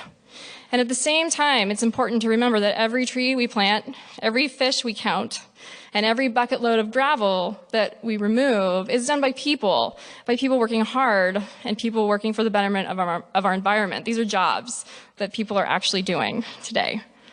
And more work, a lot more work is needed. So the importance of creating a sustainable environmental workforce is really important to me, and I think it's really important to everyone in this room. That's why you're here. As a scientist, as I said before, I've been working for the last probably almost 20 years just on rivers and trying to understand rivers and on trying to make sure that the future for our rivers is a rosier place. I'm not always encouraged, but today I really am, and I think that there has been a change in the way that people see our environment, and I'm really pleased by that. Circle works in partnership with people. That's how we get our work done. We're better when we work with others. And because many of us are working towards a very same or similar vision, and we can find that overlap even if we've never thought we could work before. So I want to thank you very much for having us here today, and we'll be available at our tables. Farthen is going to talk really quickly about some of the work that they are doing with some really awesome artists, and I'm going to let her take that over.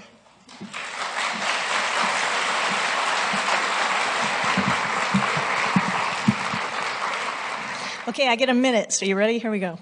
My name is Farthen Felix. I work at Sage Hen Creek Field Station, and in 2014, the National Academy of Sciences came out with a report on the future of field stations like us, and in that report, they identified this model from business theory, oddly, about how you get to change in a culture. You start out by collecting data, and you turn that data into knowledge, and field stations and science are great at that. But then they beat us up because we can't make the next step, which is to create an empathic connection that enables you to care about what we're doing, so so that we can create policy and action that leads to social, cultural change, right? And if you think about it, that's not an accident. Science is designed to take emotion out of it, right? That's the whole point. But it makes it really hard for people to care about what we do. So who is good at emotion? We started thinking about this. Well, who can we work with? It's like artists, right? That's their stock in trade. That's what they do. So we should be working with artists. So that's what we're doing now. We spent the last 15 years working on the science and the management policy behind how to address this fire problem. We got loggers and environmentalists in the same room, and they agreed on what we should do. And now we need a cultural sea change in our society about how we think about forest management and how we treat our forests. And so we've identified artists. We're working in collaboration with a project called Future Forests, and I have no time to talk about it, so I suggest you go to Michael and Heather Llewellyn's table and learn all about their project, which is anchoring our movement in 2020. Okay, thanks.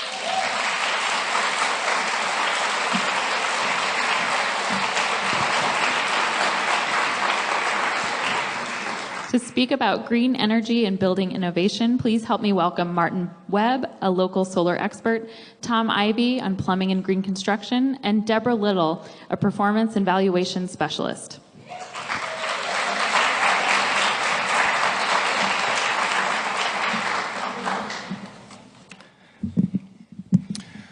Well, a lot of you know a lot about green energy. I'm going to talk a little bit more about just trying to inspire you in that path, because I've lived here just over 20 years, been involved in the residential, commercial, on-grid and off-grid solar community, the energy efficiency community, and the better part of those 20 years, I've hosted and produced a monthly radio show called The Energy Report on KVMR, where I explore a broad spectrum of issues related to energy, how it's produced and then distributed and then consumed. And what we do know, after looking at all the research, is a significant part of the climate issue is a result of energy, and specifically related to how 150 years ago we figured out how to harness electricity and petroleum, and we've been having a century and a half party with it, and it's been really fantastic. I've been enjoying myself. I hope you have too. But we've made some great strides as a planet, but the party needs to end. It's time to start cleaning up the mess. And by the way, we set the planet on fire. So, as people that live in a fire-prone area, we're familiar with having to take preventative steps, being smart about your actions and your behaviors and what you might do that could cause a calamity during fire season. We're also familiar with having you should all have something similar to a go bag. When the fire is imminent and it's time to go and flee your property, you need to have some items with you. So when it comes to climate action, and that's what this forum is about, we've talked an awful lot about it, it's time to take action. And so when it comes to this climate issue, it's important to begin figuring out what you need to do to put together your go bag. It's like we're all sitting here washing our dishes, looking out the kitchen window, and we've been seeing this fire getting closer and closer, and it's now upon us. And the bag that you have to prepare now is how to go away from this party. It's actually more like a stay bag, because now you're going to have to figure out how to stay on your property and be more resilient. As this crisis and calamity continues, you need to figure out how to take care of your needs better. So begin asking yourself, if you came here to this Climate Action Forum and you have no plan for the fire that's upon us, it's now time to create your plan. And for my opinion, I see that we do need to have a top-down plan of action, which is political action, but you also need to act from the bottom up. And so green energy, electric vehicles, energy efficiency, that is direct action with ripple effects. And what I talk about sometimes on my radio show is a guiding acronym for you as you begin to create your plan for how to deal with this climate crisis and how to create your go bag going forward. What are you going to do now? What are you going to do this year and next year? It's important to think of it in this chronological order with energy. Think of the word PEACE, P-E-A-C-E, as an acronym. Peace, with renewable energy. And the acronym stands for Practice Energy Awareness, Conservation, and Efficiency, in that order. So practice energy awareness, conservation, and efficiency. The A is awareness, and that's just being aware of when you're using energy, how you're using energy, the impacts of that choice. And then the C is conservation.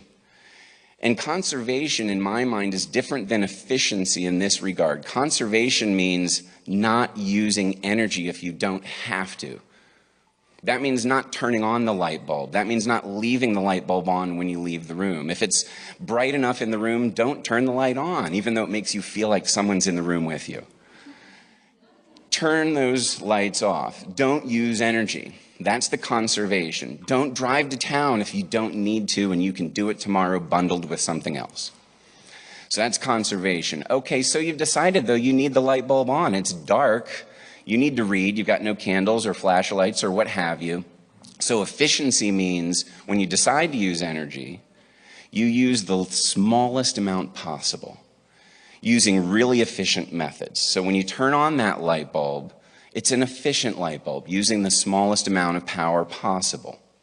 So that's an example of using the acronym PEACE, Practice Energy Awareness, Conservation, and Efficiency. But then at the end, tying that into renewable and green energy. So that, yep, you've got that light bulb on, but how are you going to power it?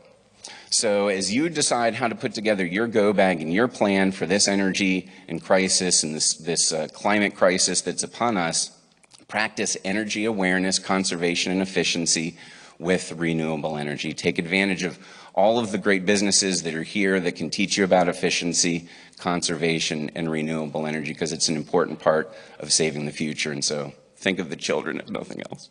Thank you.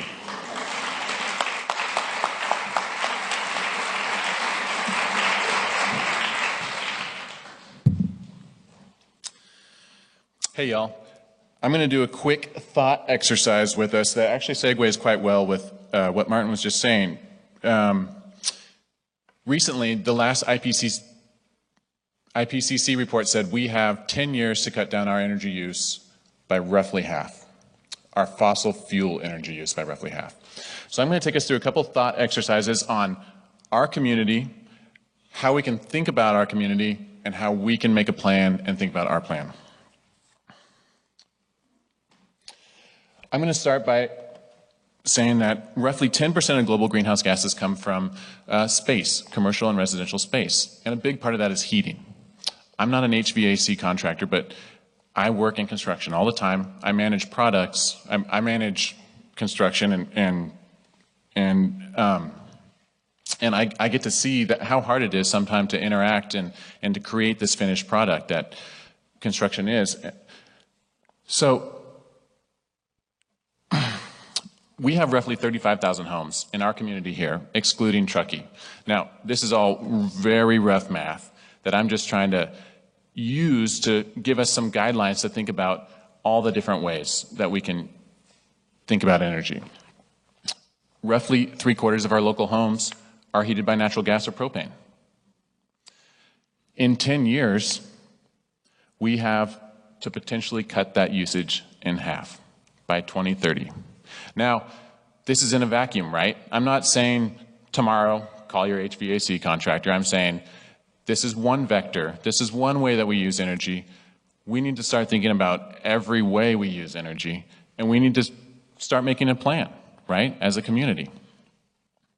I'll also give a side note that I emailed my slides to Justine last night at like 9 p.m., and she super graciously helped me include them and gave me much more time than I should have needed. And I used the wrong format to email them to her, so they turned out a little wonky. So we have roughly 20 HVAC contractors in town, right? This is also very rough math, right? I made a list of all the guys I know. I Googled it. I looked in the phone book. And I thought I talked to some of them. And let's say I did some rough math on how much I think they can compete, how many renovations they could do every year, right? Because, and let me back up. With home heating, it's a big part of our end energy usage. And we recently developed the technology to heat with electricity, right? There's these mini splits and these heat pump systems. They're very efficient. They've only recently become very efficient. And it's something that we all need to start thinking about. Now, this is still in a vacuum, and this is still rough math. But so in 10 years, maybe these guys can install 15,000 of them, and great, that's awesome, right?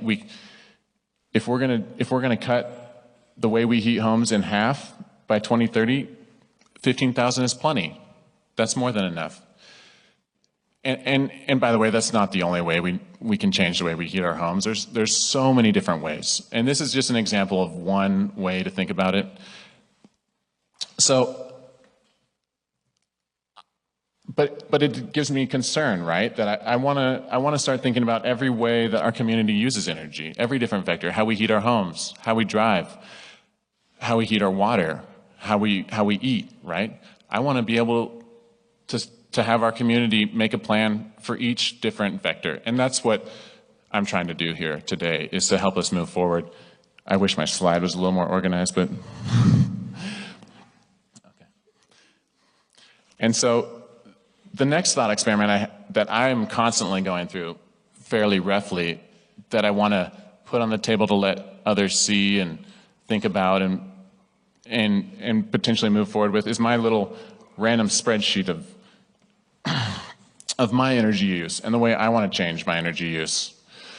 So what I have up here is a few different things I'm going to change, hopefully, in the next few years. How much they cost, how much the financing would cost, how much I'd save. And at the end of the day, what would that add to my monthly bills? And when would I start saving money? I sit down with this spreadsheet, and I've asked different experts to help me with that. And that's just one way that I'm planning on moving forward, and one way I want to just expose to see that maybe we can help others move forward that same way. Now, there's a few takeaways from this type of thinking. That, one, our community needs to extrapolate this thought, right, in every single direction. Like experts before me have talked about. How do we change the way we eat? How do we change the way our landscape sequesters carbon? How do we change the way we can drive? Now, when we were looking at my potential climate budget on the slide before, the thing that occurs to me is that I don't know if I can afford it all. So how am I going to do that, right? Do I have an extra $38,000 in credit limit right now? Some of us do, some of us don't, So the Green New Deal is really a really important element to help us, right? To help our community start changing in so many different ways. Change the way we heat, change the way we get water, change the way we do all sorts of things. This is going to be a costly, huge infrastructure change. So we really need to work together and keep moving forward with that. And I'm out of time, and thank you very much.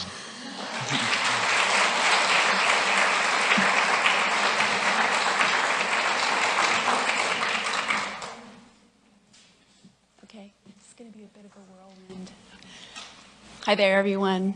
So I'm going to start out with talking about a couple local stories on home energy upgrades.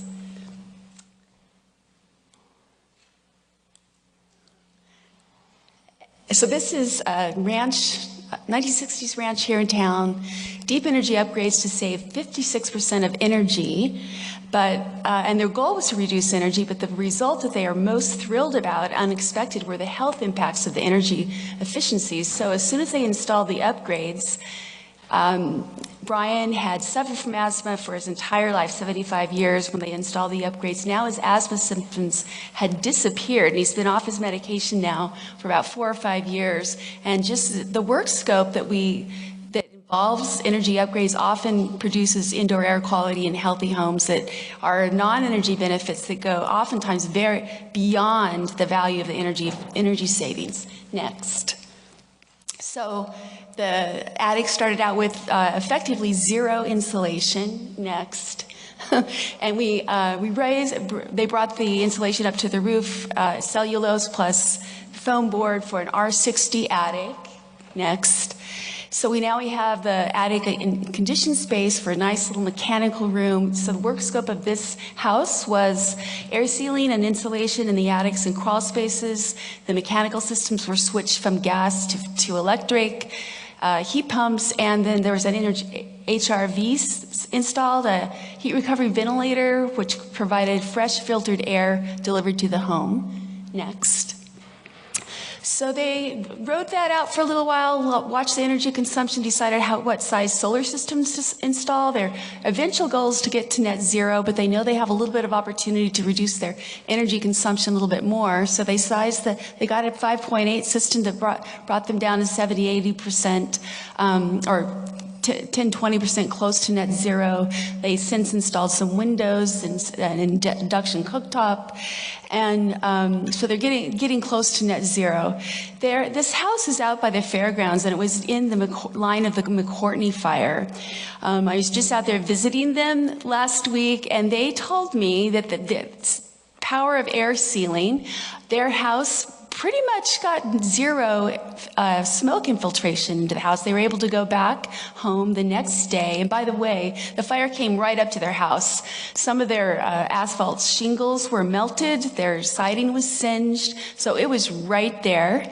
Their neighbors had an older house that had very leaky, no work done to it, that had so much smoke infiltration that it was pretty much unlivable for quite a few weeks. So that was the power of air sealing. Next. So their windows reduced another 12%. They have like 3 acres, little micro farm. So they've got some well pump energy that they know they can reduce. They're installing some rain catchment systems and well on their way to energy efficiency to net zero. Next. And I'm not going to go through this too much. The tall blue lines are the pre-consumption. The orange was after the upgrades. The gray with the little tiny, that's the total consumption nowadays after solar. Next. So total reduction where they're at now, 84% reduction of energy consumption. Next. Yeah.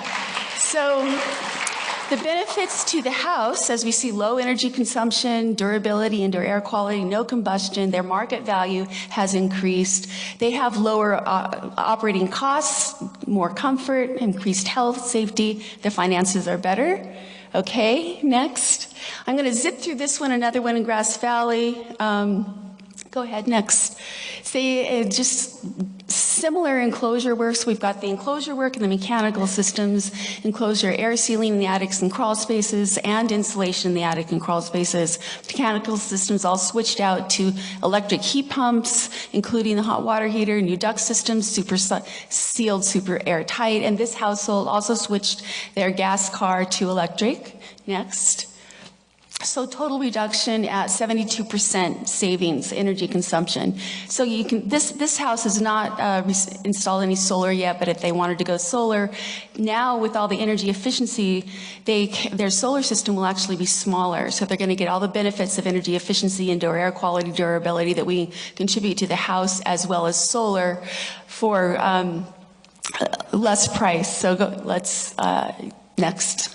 So now we are at about 130 million U.S. homes. About 50% of our energy is actually wasted through inefficiency and leakage. Next. About our total U.S. carbon emissions are about 20% is produced by our homes, and about 50% of that is caused from our gas, space, and water heating. So we want to go all electric. Tom mentioned heat pumps. They can be about 3 to 6% times more efficient than gas or electric. And there's a study that said if California houses switched up to heat pump water heaters, we could reduce emissions up to 70% per house. So go electric and power with solar. Next. So how do we get there? Individuals as well as communities, we can focus on, there's three things: optimize, electrify, and decarbonize. Next. Optimize through energy efficiency, which starts out as the least cost source of all energy. Next. We talked about the benefits to people and homes, but to society, there's multiple benefits to our environments and society in energy efficiency, which I won't go through now, but it's avoided costs. So the Green New Deal, how does it apply to buildings? It's about upgrading all existing buildings in the U.S. and building new buildings to achieve maximum energy efficiency, water efficiency, safety, affordability, comfort, durability, including through electrification. Energy efficiency now is the #1 fastest growing job in the energy sector and employs twice as many workers as all fossil fuels combined. Next. So it's #2, electrify everything. Where we can see that in our homes is through heat pumps and induction cooking. Have more to say about that, but next. And another thing with electrifying homes is it costs less. Less to build with varying from $3,000 to $25,000 less than installing the gas infrastructure, venting, and appliances. Next. So 3, decarbonize with clean energy. And we know a lot of the benefits of clean energy, but what we're finding out more recently is that how methane has the global warming potential of methane as in the shorter term of 20 years or so, about 86 times the global warming potential of carbon. So we've got leaks happening all over through fracking, extraction, storage, piping, lots of natural gas leaks throughout our infrastructure, aging. Next. So 7,000 U.S. cities have decarbonization policies and strategies. One study said that if we invest $1 trillion spent by cities will result in $17 trillion net present value of those assets. And then the society benefits with health, jobs, and such will be even greater than that. One thing that's pretty consistent with all these strategies is to phase out gas of new construction. Every city can and should do that. There is a local, down the hill, SMUD, really one of the most progressive and residential incentive programs to encourage homeowners to electrify. They can earn up to $14,000 incentives down in Sacramento area. Next. And the Green New Deal is broad, ambitious. We've already seen some of these numbers, the California specific goals in getting to reduce carbon and carbon neutral clean energy. We're projecting to create 3.3 million jobs in California. I think that's it. Yeah, thank you. That's not me.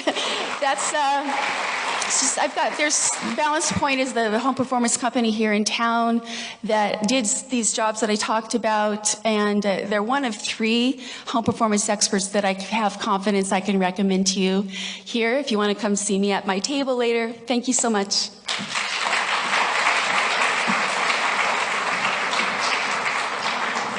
My name is Greta Thunberg. I am 15 years old and I'm from Sweden. I speak on behalf of Climate Justice Now. Many people say that Sweden is just a small country and it doesn't matter what we do.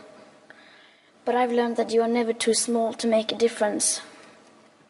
And if a few children can get headlines all over the world just by not going to school, then imagine what we could all do together if we really wanted to. But to do that, we have to speak clearly, no matter how uncomfortable that may be.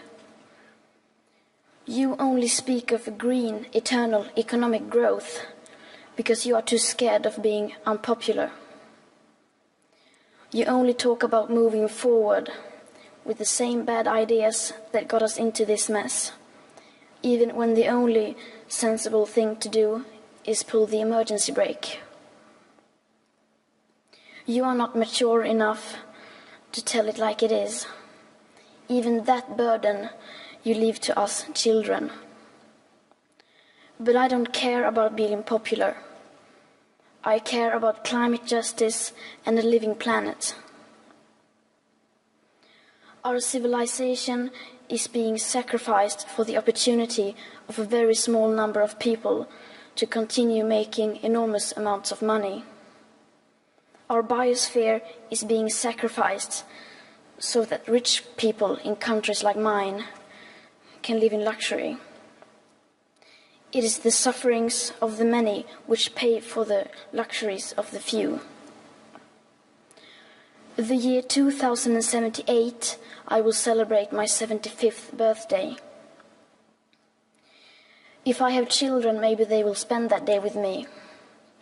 Maybe they will ask me about you. Maybe they will ask why you didn't do anything while there still was time to act. You say you love your children above all else, and yet you are stealing their future in front of their very eyes.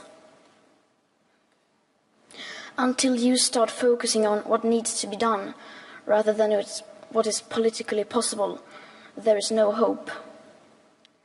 We cannot solve a crisis without treating it as a crisis. We need to keep the fossil fuels in the ground, and we need to focus on equity. And if solutions within this system are so impossible to find, then maybe we should change the system itself. We have not come here to beg world leaders to care. You have ignored us in the past, and you will ignore us again. We have run out of excuses, and we are running out of time. We have come here to let you know that change is coming, whether you like it or not. The real power belongs to the people. Thank you.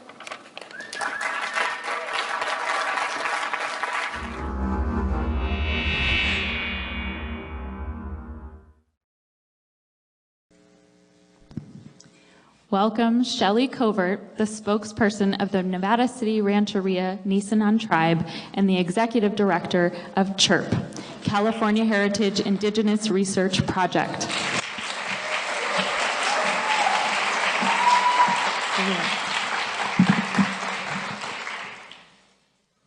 Homakani. Homoya bemi nishinaname miwakamni. Lidum lily yapimni. Daspa hededi. Hello, I'm Shelley Covert. My given name is Lidum Lily, and we are in Daspa here today in Grass Valley, which is the Nisenan town that sits under the Grass Valley town that we know and love. I'm so grateful to hear that right before I came up, because I've been struggling with what I wanted to say today.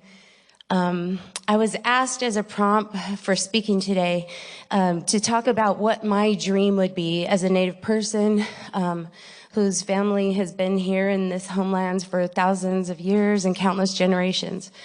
And so I was thinking, you know, if I had my magic stick and I could just wave it, what would tomorrow look like?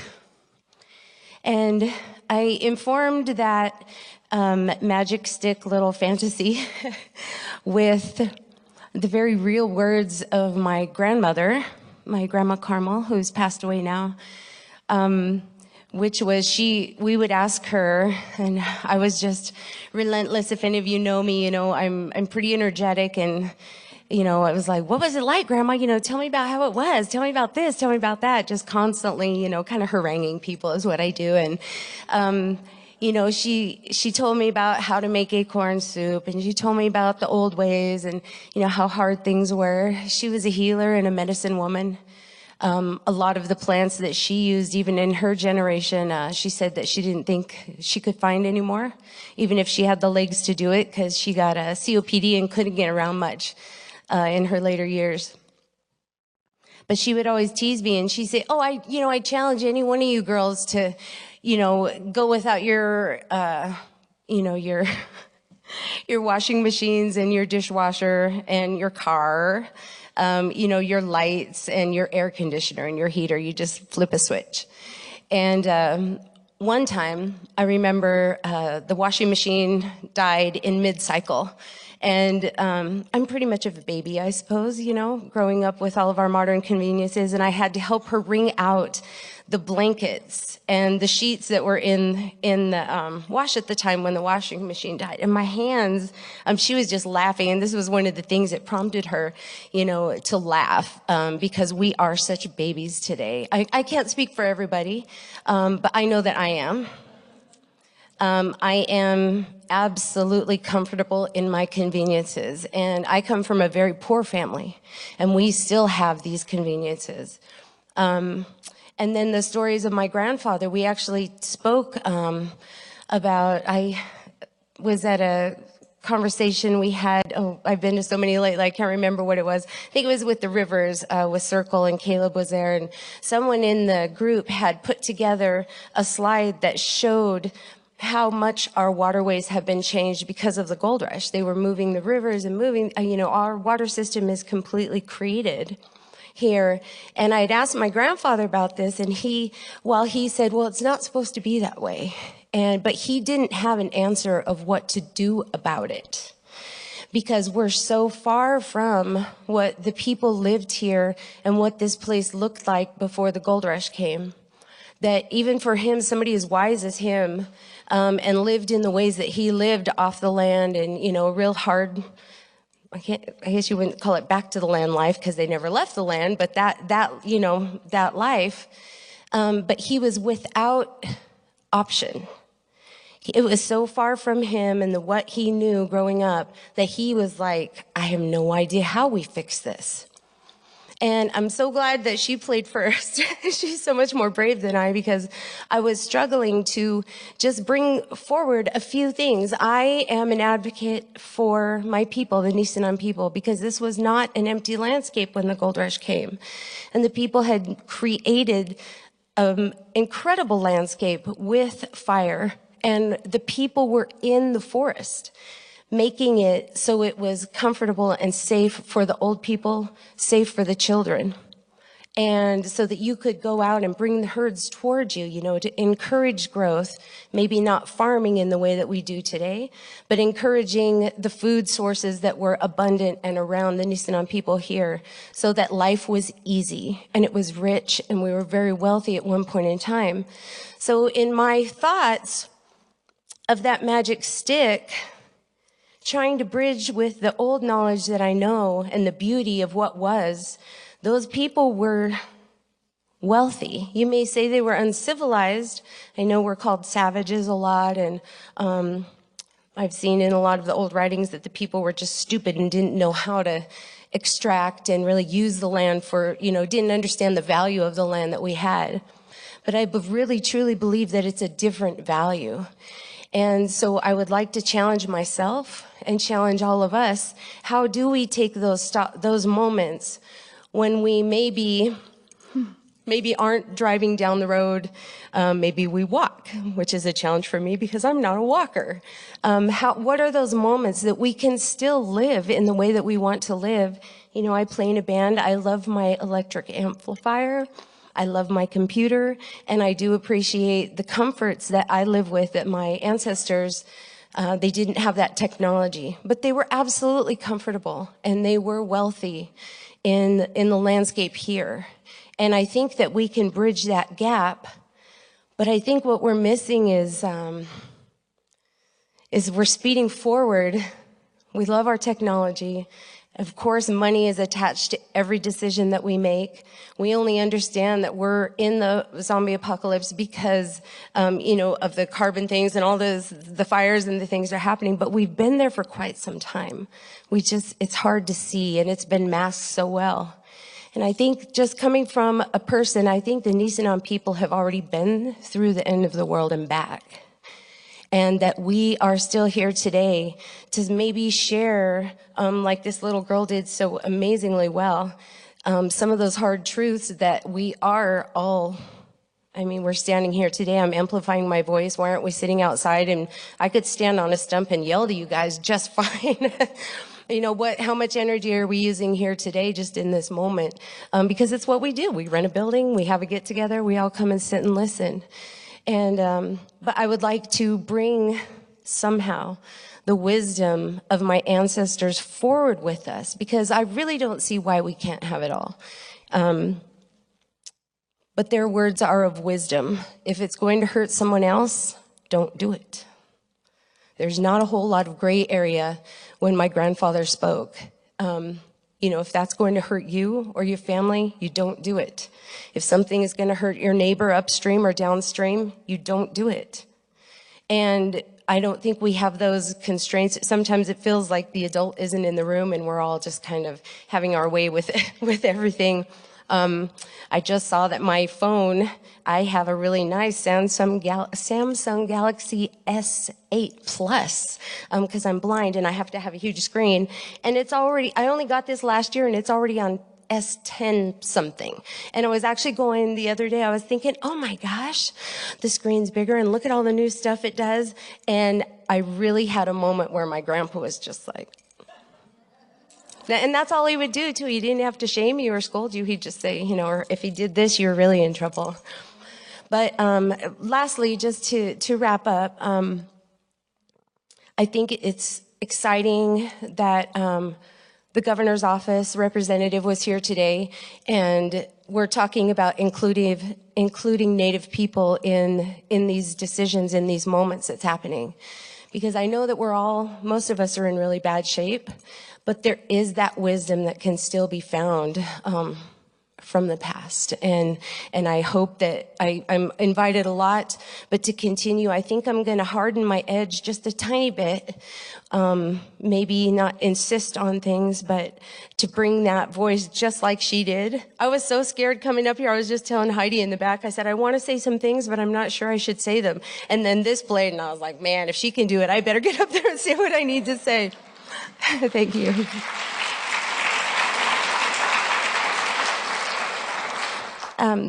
So our nonprofit is, we are ramping up a campaign for federal recognition. Our nonprofit is CHIRP. I'm the executive director.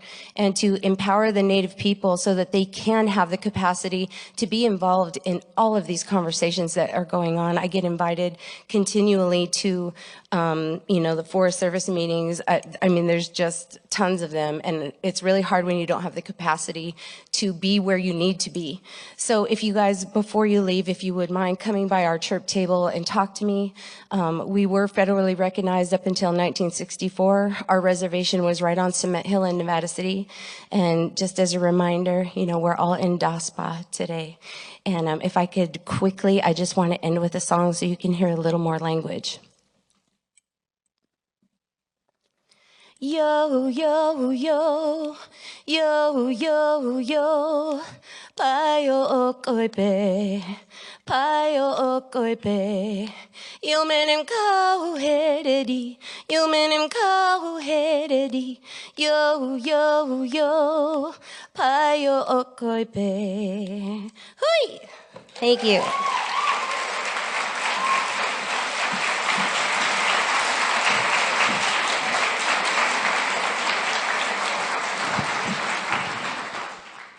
Please welcome Stephen Marquardt and Maggie Scarpa from the Chico Sunrise Movement and Chico 350.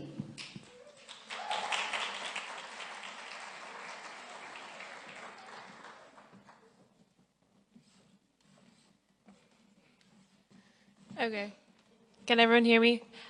First, I'd like to thank the Indivisible Women of Nevada County for asking us to come up here. It's been a great experience.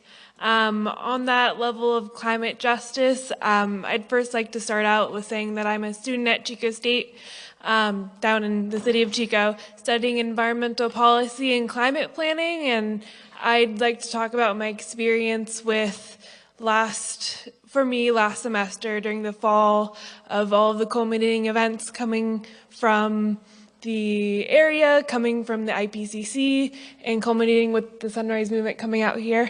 I have been using CalAdapt, which is a climate projection modeling for California, and in the fall I've been looking at heat, fire, and flooding. And then in October, the IPCC report came out, and then the Camp Fire with 85 fatalities happened in November. And with all of this culminating of this climate crisis really hitting my community, it's been too much not to act for climate justice, and I've been seeing a disconnect from where we are and where we need to go with climate justice, with a just transition to a safe and livable climate.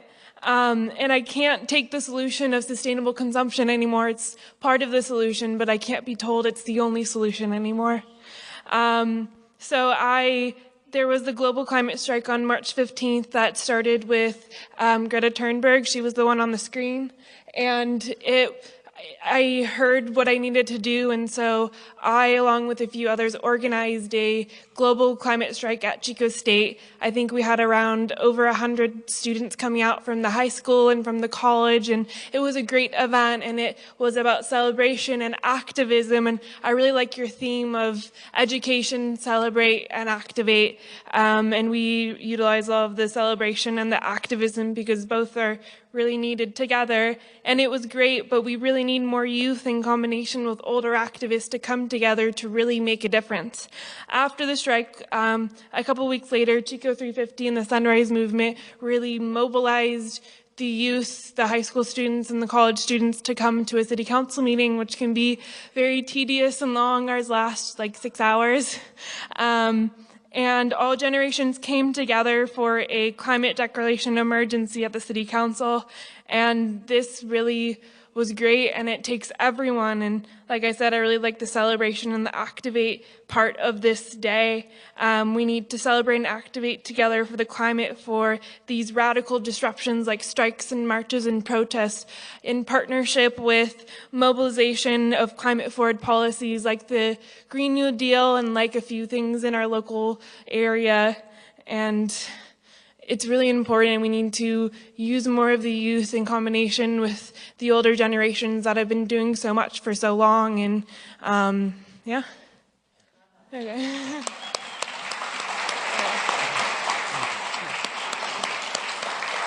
Hi, everybody.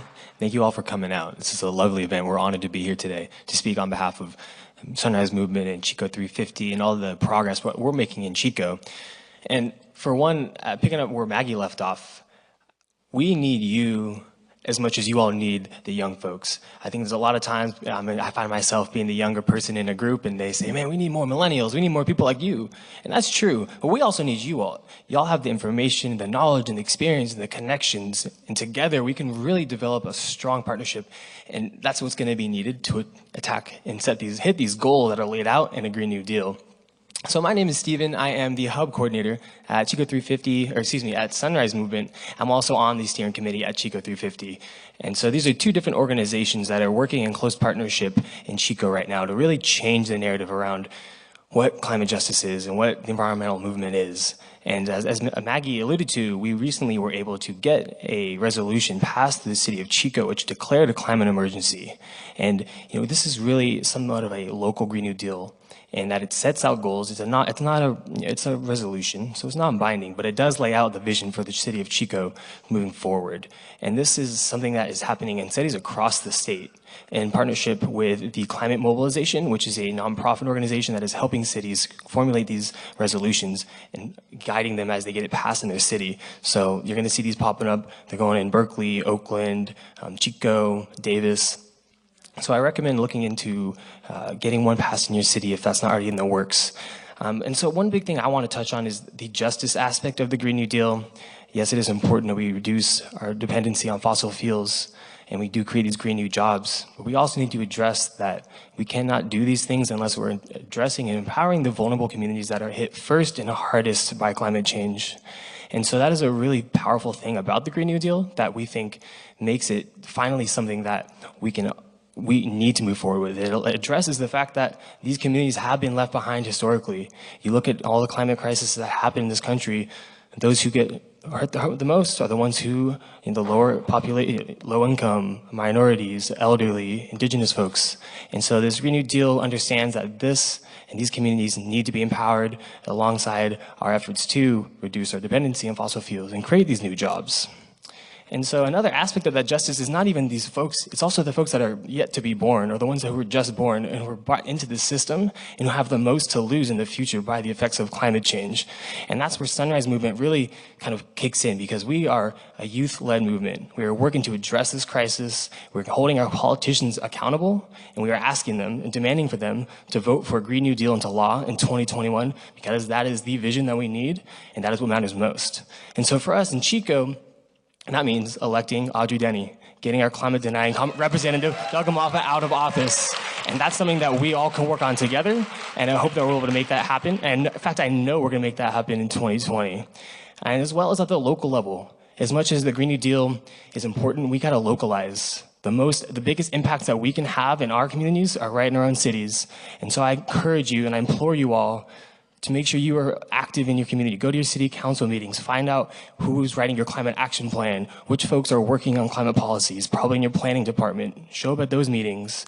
Go out to the local groups that are working on climate in your city and voice your opinions, voice support for the Green New Deal and those kind of goals that are set out in that. We need you all there, and this is only gonna happen if you're there. This is calling for a World War II mobilization effort, which means we need everybody on board. We need everybody taking action. And, we hope to Sunrise, I think there's one coming up here pretty soon that someone's going to speak on next. So I look forward to seeing how that pops up and how you all can work together on that. But thank you so much for letting us speak. Come check us out on the table. We have a really cool event coming up on the 27th of April. It's going to be a tour stop that a nationwide team is putting on. They're going to be in Chico talking about the Green New Deal, talking about what that means for us in Butte County and beyond. Audrey Denny will be speaking as well as a lot of other powerful community leaders.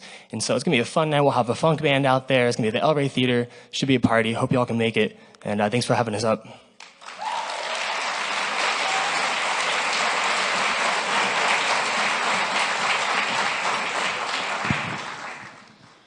Please welcome Kipchoge Spencer, Yuba Indivisible, Yuba Sunrise.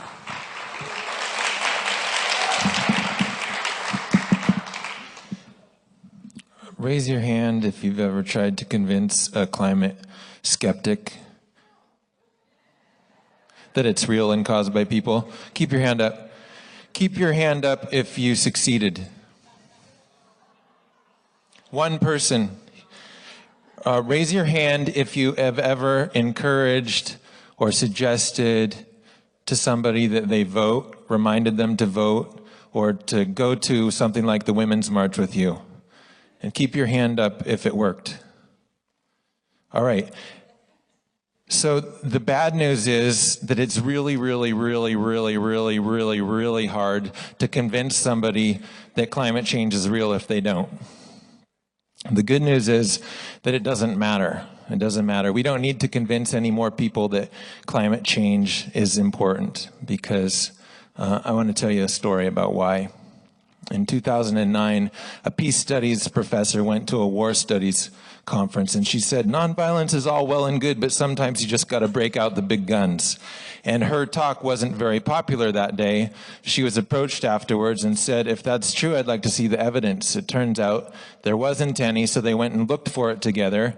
They researched every resistance movement in the past 100 years on the planet, in dictatorships and democracies in all continents, and they found that nonviolence was twice as likely to succeed as armed aggression, and 10 times as likely to result in democratic outcomes. And pertinent to what I'm talking about right now, they found that in every single case where the movement was able to mobilize a certain percentage of the population, the movement won. Guess what percentage that was?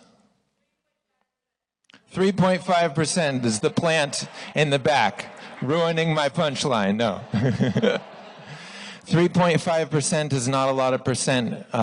For the past 15 years of polling, there have been approximately 16 to 19% of Americans who self-identify as alarmed about climate change, and twice as many as that say that they would be willing to join a nonviolent movement to do something about climate change. So what are we waiting for? I think what we've been waiting for is Sunrise Movement.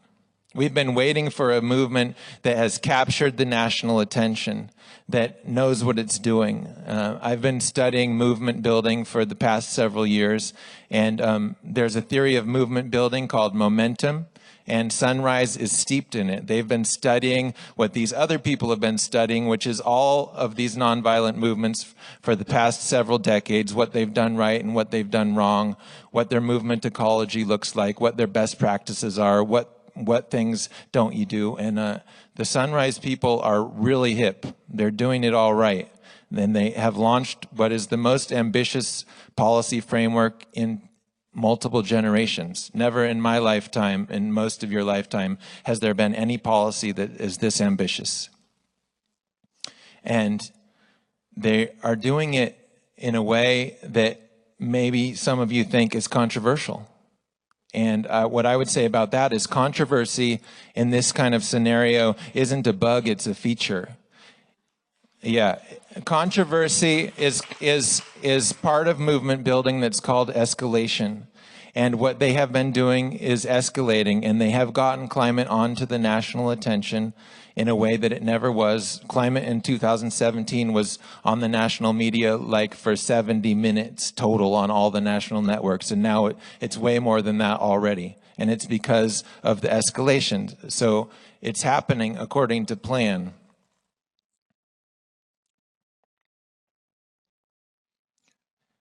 So what we need to do is get 3.5% of the whole population motivated. We need to get 3.5% of Nevada County motivated. And we need to be willing to non-violently non-participate in business as usual.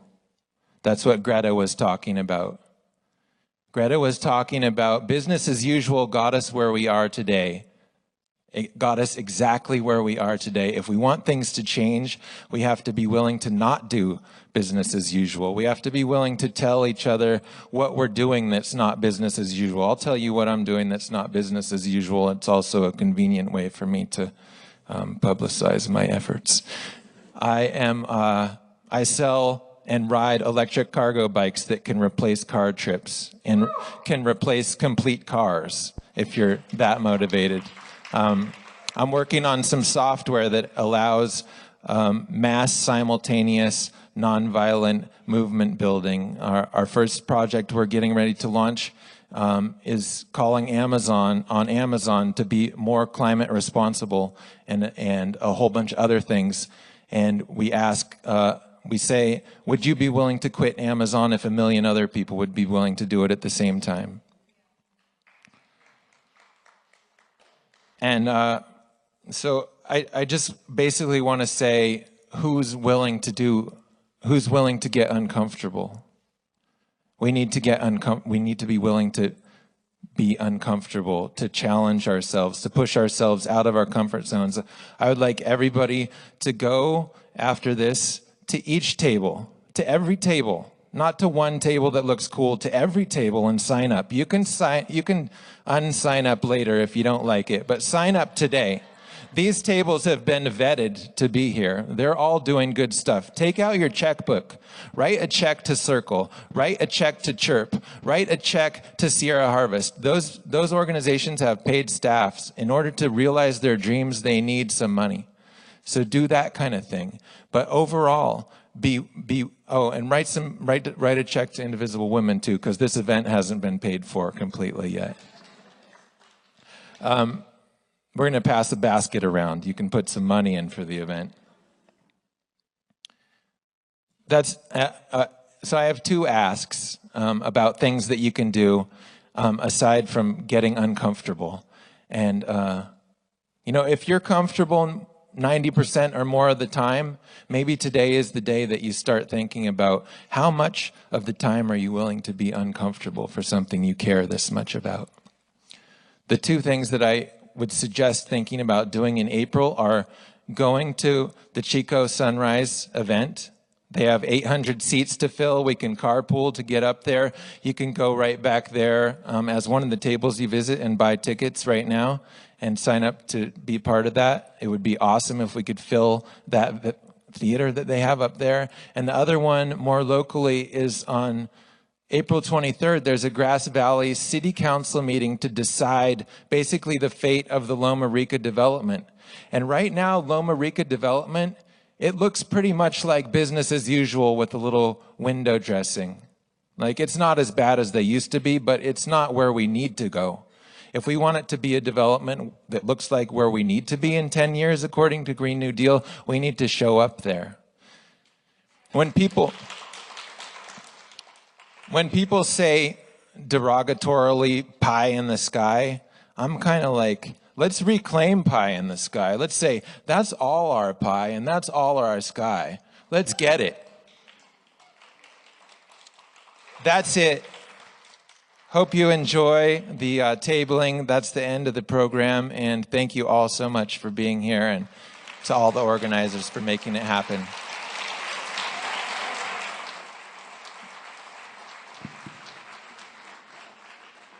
Thank you, everyone, for being here. Now is the time for action. I've left this last slide up so you can quickly get an overview of all the tablers who are here today and leave here with at least one action to tackle climate change. Thank you.